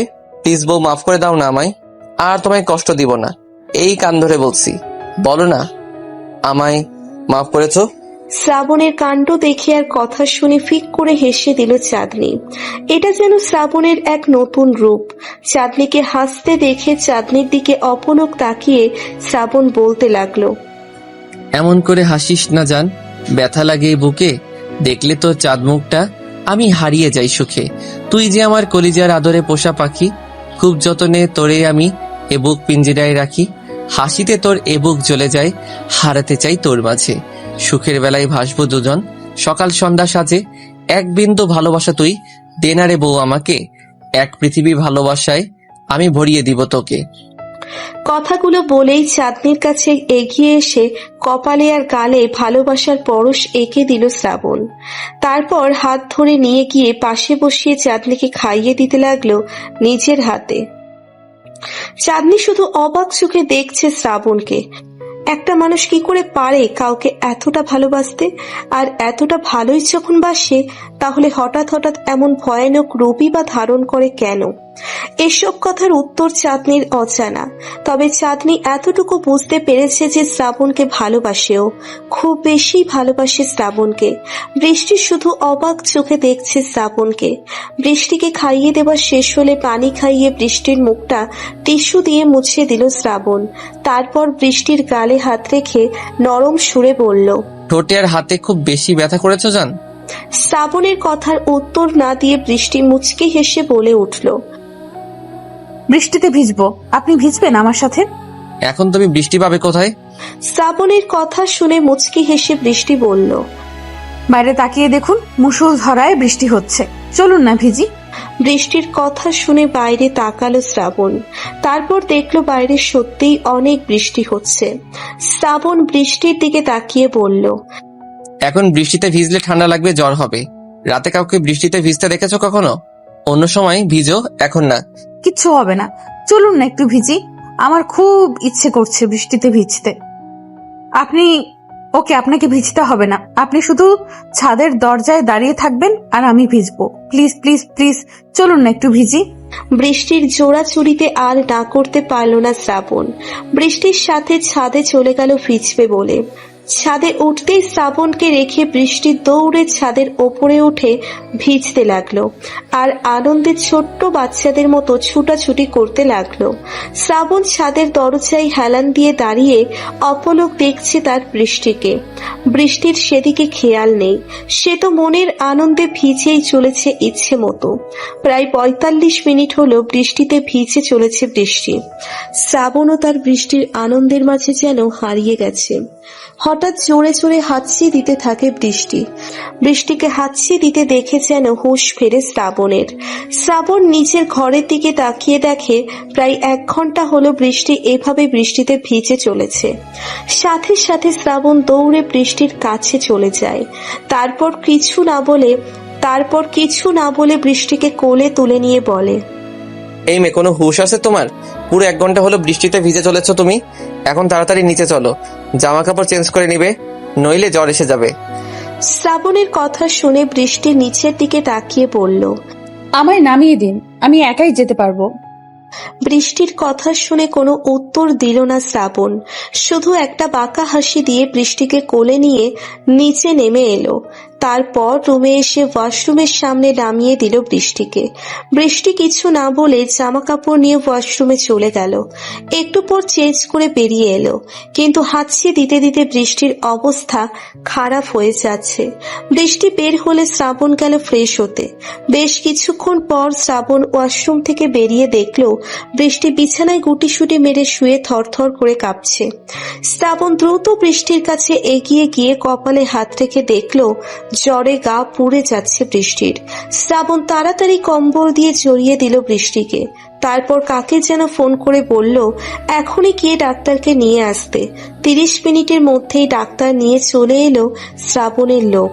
ডাক্তার প্রায় অনেকটা ভিজে গেছে বৃষ্টিতে আসার সময়, কিন্তু শ্রাবণ চৌধুরী ডেকেছে না, এসে তো আর উপায় নেই। প্রাণের ভয় কার না আছে। ডাক্তারকে দেখে ডাক্তারের কাছে এগিয়ে গেল শ্রাবণ। তারপর বলল, ডাক্তার দেখুন তো আমার বৃষ্টির কি হয়েছে, এত গরম কেন শরীর, ও কথা কেন বলছে না? শ্রাবণের কথা শুনে কোনো উত্তর না দিয়ে বৃষ্টির কাছে চলে গেল ডাক্তার। তারপর কিছুক্ষণ চেক আপ করে বলল, মিস্টার শ্রাবণ, আপনার ওয়াইফকে হাসপাতালে ভর্তি করতে হবে। ওনার অবস্থা খুব একটা ভালো না। 1 বছর আগে ওনার মাথায় আঘাত পাওয়ার কারণে ওনার সামান্য জ্বর থেকেও অনেক কিছু হয়ে যেতে পারে। তাই ওনাকে হাসপাতালে ভর্তি করুন যত তাড়াতাড়ি সম্ভব। ডাক্তারের কথা শুনে শ্রাবণ উত্তেজিত হয়ে বলল, আমি আমার বৃষ্টির কিচ্ছু হতে দিব না। আমি এখনই ওকে হাসপাতালে নিয়ে যাব। কথাগুলো বলেই বৃষ্টিকে কোলে তুলে নিল শ্রাবণ। তারপর কয়েক পা এগিয়ে গিয়েই আবার থেমে গেল। তারপর ডাক্তারের দিকে তাকিয়ে বলল, কিন্তু আপনি কি করে জানলেন যে বৃষ্টি 1 বছর আগে মাথায় আঘাত পেয়েছিল? আমি সব জানি মিস্টার শ্রাবণ, কারণ আমি তখন আপনার ওয়াইফের চিকিৎসা করেছিলাম। তবে তখন এটা জানতাম না যে এই মেয়েটাই আপনার ওয়াইফ। ডাক্তারের কথা শুনে আর কিছু বলল না শ্রাবণ। বৃষ্টিকে কোলে নিয়ে সোজা গিয়ে গাড়িতে বসলো। তারপর হাসপাতালের উদ্দেশ্যে রওনা হলো। হাসপাতালে পৌঁছে বৃষ্টিকে নিয়ে একটা কেবিনে শুইয়ে দিল। ডাক্তার এসে বৃষ্টিকে ক্যানেলা পরিয়ে স্যালাইন পুশ করে দিল, সাথে 2টা কিসের যেন ইনজেকশন। শ্রাবণ বৃষ্টির হাত ধরে বসে রইল বেডের পাশে আর অসহায়ভাবে বৃষ্টির দিকে তাকিয়ে বলতে লাগলো, সব আমার দোষ। আমার উচিত হয়নি তোমায় এভাবে এতক্ষণ বৃষ্টিতে ভিজতে দেওয়া। আমি যদি তোমায় বৃষ্টিতে ভিজতে না দিতাম তাহলে এখন তুমি সুস্থ থাকতে। আমার জন্যই তোমার আজ এই অবস্থা। কথাগুলো বলার সময় যেন বুকটা ফেটে যাচ্ছে শ্রাবণের। শ্রাবণ যে তার ভালোবাসার মানুষটাকে এভাবে দেখতে পারছে না। সারা রাত কেটে গেল, এর মাঝে একবারের জন্যও জ্ঞান ফেরেনি বৃষ্টির। শ্রাবণ সারা রাত বৃষ্টির হাত ধরে বসেছিল, একটুও ঘুমোতে পারেনি ও। সকালে শ্রাবণ কি মনে করে নীলের মায়ের কাছে ফোন করে বলল বৃষ্টির অসুস্থতার কথা। শ্রাবণের মুখে বৃষ্টির কথা শুনতেই নীলকে নিয়ে ছুটে চলে এলো নীলের মা। যতই হোক এই 1টি বছর বৃষ্টিকে নিজের মেয়ের মতো ভালোবেসেছে সে। নীলের মা আসলেই তাকে বৃষ্টির পাশে বসিয়ে রেখে শ্রাবণ ওয়াশরুমে গেল একটু ফ্রেশ হতে। শ্রাবণ চলে গেলে নীল আর নীলের মা বৃষ্টির পাশে বসে রইল। নীল মুখে কিছু না বললেও ওর মুখ দেখেই বোঝা যাচ্ছে ও নিজের নীলার জন্য কতটা কষ্ট পাচ্ছে। এদিকে নীলের মাও কান্না শুরু করে দিল বৃষ্টির এমন অবস্থা দেখে। হঠাৎ বৃষ্টির নড়েচড়ে ওঠায় ধ্যান ভাঙল নীলের মায়ের। নীলের মা বৃষ্টির মাথায় হাত বুলিয়ে আস্তে আস্তে বলল, নীলা মামনি, এখন কেমন লাগছে মা তোর? চোখ খোল, দেখ আমি তোর মামনি এসেছি তোর কাছে।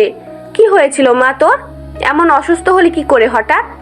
নীলের মায়ের কথা শুনে ধীরে ধীরে চোখ মেলে তাকালো বৃষ্টি। তারপর আশেপাশে একবার চোখ বুলিয়ে বোঝার চেষ্টা করলো ও ঠিক কোথায় আছে। তারপর এক ঝটকায় উঠে বসলো বৃষ্টি। বৃষ্টিকে উঠে বসতে দেখে নীলের মা উঠে দাঁড়িয়ে বৃষ্টির মাথায় হাত বুলিয়ে বলল, কি হলো নীলামা, তুই এভাবে উঠে বসলি কেন? এখন শরীর কেমন লাগছে তোর? নীলের মায়ের কথা যেন কিছুই কানে যাচ্ছে না বৃষ্টির। বৃষ্টি গভীর মনোযোগ দিয়ে কি যেন ভাবছে। তারপর হঠাৎ বৃষ্টি চিৎকার করে বলতে লাগলো, আপনারা কারা? কেন বাঁচালেন আমায়? আমি তো মরতে যাচ্ছিলাম, তাহলে কেন আপনারা আমায় বাঁচালেন? আমি আমার এই হাত দিয়ে আমার ভালোবাসাকে হত্যা করেছি, বিশ্বাসঘাতকতা করেছি আমার শ্রাবণের সাথে। আমার বেঁচে থাকার কোনো অধিকার নেই। কেন বাঁচালেন আপনারা আমায়? আমি মরতে চাই আমি। কথাগুলো চিৎকার করে বলে কাঁদছে বৃষ্টি। ওয়াশরুম থেকে ফ্রেশ হয়ে বেরিয়ে বৃষ্টির কথা শুনে থমকে গেল শ্রাবণ। বৃষ্টির কথা শুনে বৃষ্টিকে শান্ত করার অনেক চেষ্টা করছে নীল আর নীলের মা, কিন্তু বৃষ্টি এমন বিহেভ করছে যেন ও নীল আর নীলের মাকে চেনেই না, আর পাগলের মতো মরে যাওয়ার কথা বলে যাচ্ছে বৃষ্টি। হঠাৎ শ্রাবণের দিকে চোখ পড়ে বৃষ্টির। শ্রাবণকে দেখা মাত্রই হাসি ফুটে ওঠে বৃষ্টির মুখে। তারপর বৃষ্টি এক টানে হাতের ক্যানেলাটা খুলে ফেলে দ্রুত চলে যায় শ্রাবণের কাছে। তারপর শ্রাবণের শরীরে হাত বুলাতে বুলাতে পাগলের মতো বলে, আপনি ঠিক আছেন শ্রাবণ? আপনার কিছু হয়নি? আল্লাহর কাছে হাজার কোটি শুকরিয়া, তিনি আপনাকে বাঁচিয়ে দিয়েছেন। আপনি সুস্থ আছেন তো শ্রাবণ? খুব বেশি ব্যথা লেগেছিল তাই না আপনার? সেদিন আপনাকে ছুরি মেরে চলে আসার পর আমি আবারও ফিরে গিয়েছিলাম আপনার কাছে, কিন্তু সেখানে আমি রক্ত ছাড়া কিছুই দেখতে পাইনি। আমি ভেবেছিলাম আমি হয়তো সত্যি আপনাকে খুন করে ফেলেছি, মেরে ফেলেছি আমার ভালোবাসাকে নিজের হাতে। আপনি ঠিক আছেন তো শ্রাবণ? বৃষ্টির পাগলের মতো কান্না করতে করতে এসব বলে যাচ্ছে। আর শ্রাবণ ও নীলের মা অবাক চোখে তাকিয়ে বৃষ্টির কথা শুনছে। হঠাৎ শ্রাবণ খেয়াল করলো বৃষ্টির হাতের ক্যানেলা খুলে ফেলার জায়গা দিয়ে রক্ত বের হচ্ছে। সাথে সাথে বৃষ্টির হাতের সেই জায়গায় চেপে ধরল শ্রাবণ। তারপর বৃষ্টির দিকে তাকিয়ে শান্ত গলায় বলে উঠল, জান, শান্ত হও তুমি। আমি ঠিক আছি, কিছু হয়নি আমার। প্লিজ সোনা, শান্ত হও তুমি। কিন্তু তুমি কেন এরকম করেছিলে বৃষ্টি আমার সাথে? শ্রাবণের কথা শুনে থমকে গেল বৃষ্টি। তারপর কি যেন মনে করে শ্রাবণের কাছ থেকে নিজের হাতটা ছাড়িয়ে দুপা পিছিয়ে গেল, গিয়ে বলল, আপনি কি করে পারলেন শ্রাবণ? কি করে পারলেন আপনি এমনটা করতে? একটি বারও কি আমার কথা মনে হয়নি আপনার? শ্রাবণ, আপনি আপনি এতটুকু বলেই কাঁদতে কাঁদতে জ্ঞান হারিয়ে নিচে পড়ে যেতে নিল বৃষ্টি। সাথে সাথে শ্রাবণ দৌড়ে গিয়ে বৃষ্টিকে ধরে ফেলল। তারপর চিৎকার করে ডাক্তারকে ডাকতে লাগলো শ্রাবণ। নীল দৌড়ে চলে গেল ডাক্তার আনতে। ডাক্তার এসে বৃষ্টিকে চেক আপ করে বলল, মিস্টার শ্রাবণ, আপনার ওয়াইফ অতিরিক্ত টেনশনের কারণে জ্ঞান হারিয়েছেন। আর নীল আহমেদের কাছে যা শুনলাম তাতে তো মনে হচ্ছে আপনার ওয়াইফের স্মৃতি ফিরে এসেছে। আপনি টেনশন করবেন না, আমি ওনাকে ঘুমের ইঞ্জেকশন দিয়ে দিয়েছি, উনি এখন ঘুমাবে। ঘুম থেকে উঠলে সব ঠিক হয়ে যাবে ইনশাল্লাহ। ডাক্তারের কথা শুনে কিছুটা স্বস্তি ফিরে পেল শ্রাবণ। ডাক্তার চলে গেলে শ্রাবণ বৃষ্টির পাশে বসে বৃষ্টির বলা কথাগুলো নিয়ে ভাবতে লাগলো। কি বলছিল এতক্ষণ বৃষ্টি? আমি কি করেছি ওর সাথে যে বৃষ্টি আমায় খুন পর্যন্ত করতে চাইলো? 1 বছর আগে শ্রাবণকে ছুরি মেরে বৃষ্টি যখন কাঁদতে কাঁদতে চলে যায়, তখন শ্রাবণকে ওর লোকেরা এসে হাসপাতালে নিয়ে যায়। কিন্তু শ্রাবণকে হত্যা করার চেষ্টা করার পর নিজেকে ক্ষমা করতে পারছিল না বৃষ্টি। বৃষ্টি মেনে নিতে পারছিল না যে সত্যি ও শ্রাবণকে নিজের ভালোবাসার মানুষকে খুন করতে পারে।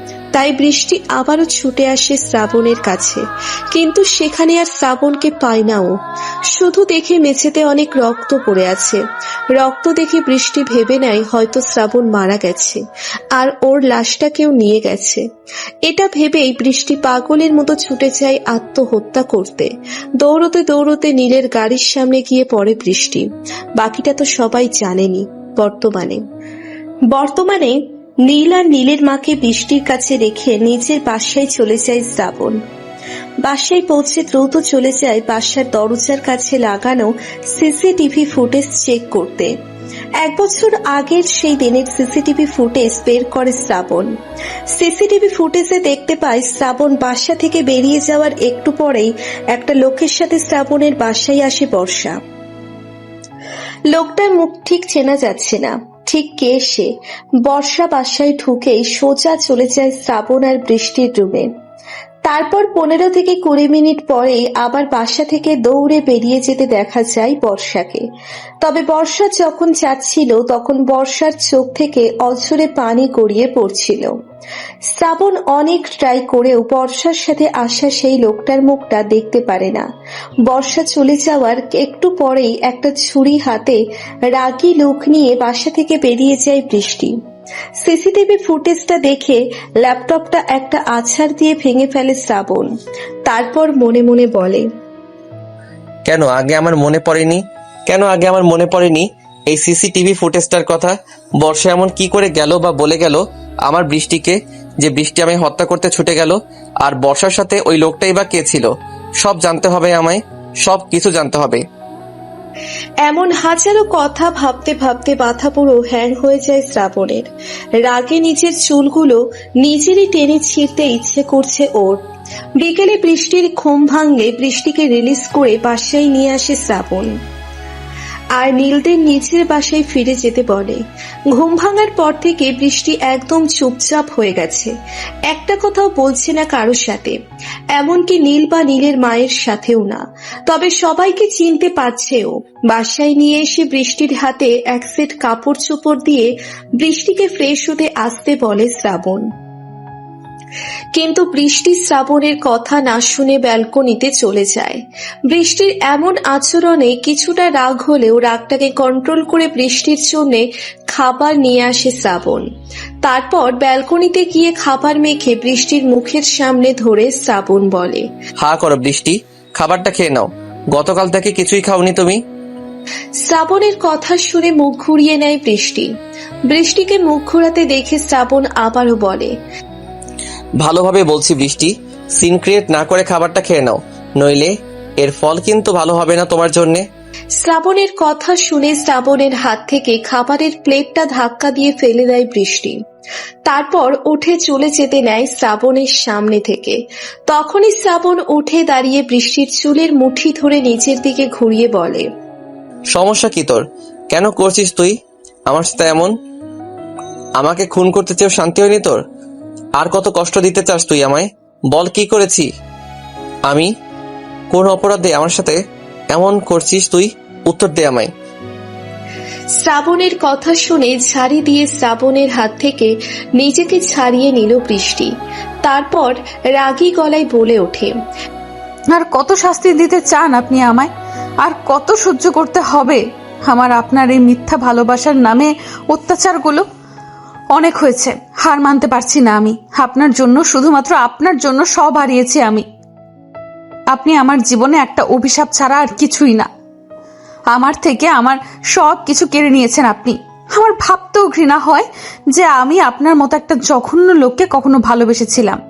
এক নিঃশ্বাসে এতটুকু বলে থামল বৃষ্টি।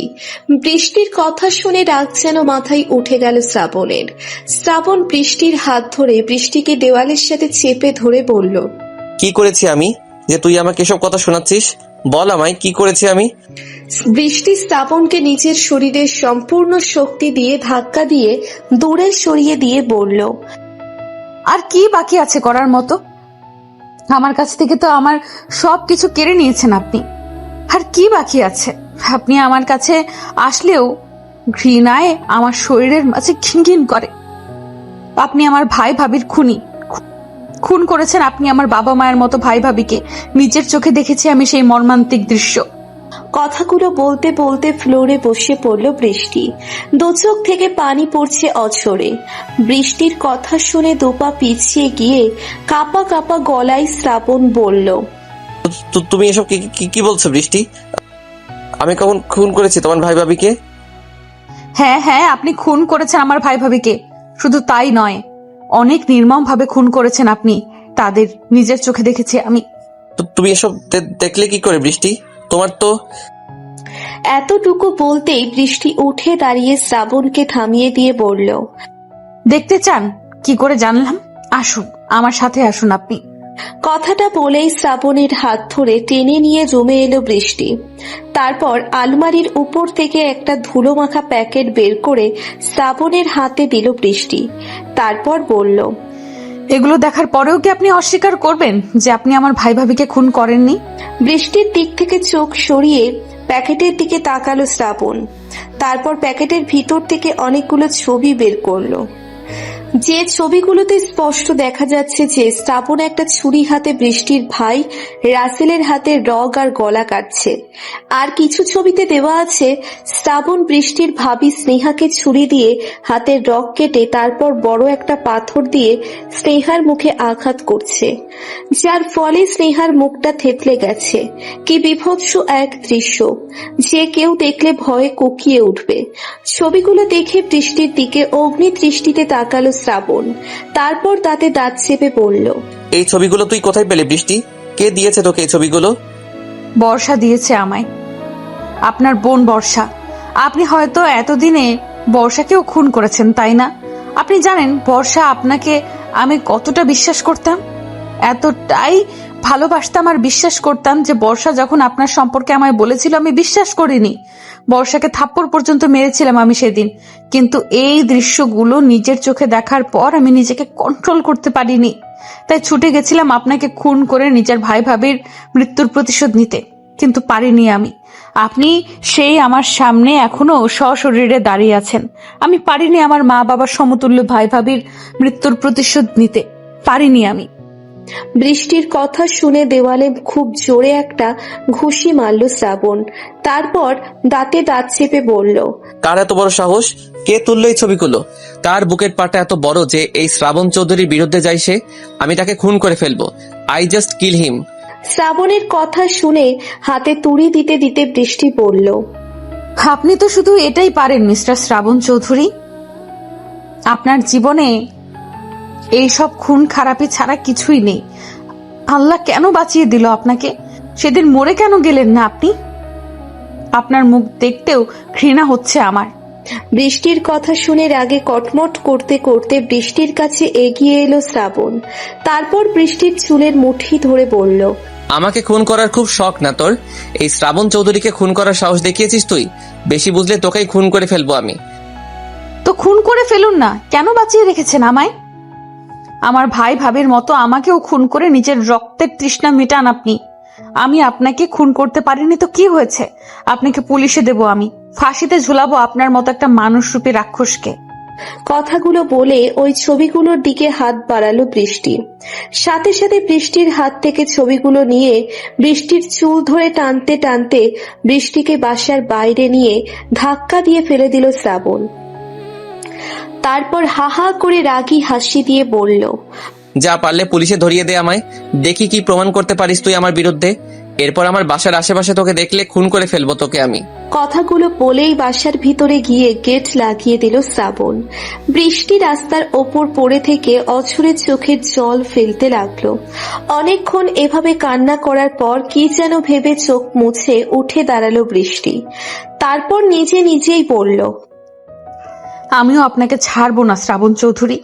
আপনাকে আমি জেলের ভাত খাইয়ে ছাড়বো। আমার ভাই ভাবিকে হত্যা করার প্রতিশোধ নিবই আমি আপনার থেকে, আর এটা আমার প্রমিস আপনার কাছে। কথাগুলো বলেই রাস্তা ধরে হাঁটতে লাগলো বৃষ্টি। রাস্তা ধরে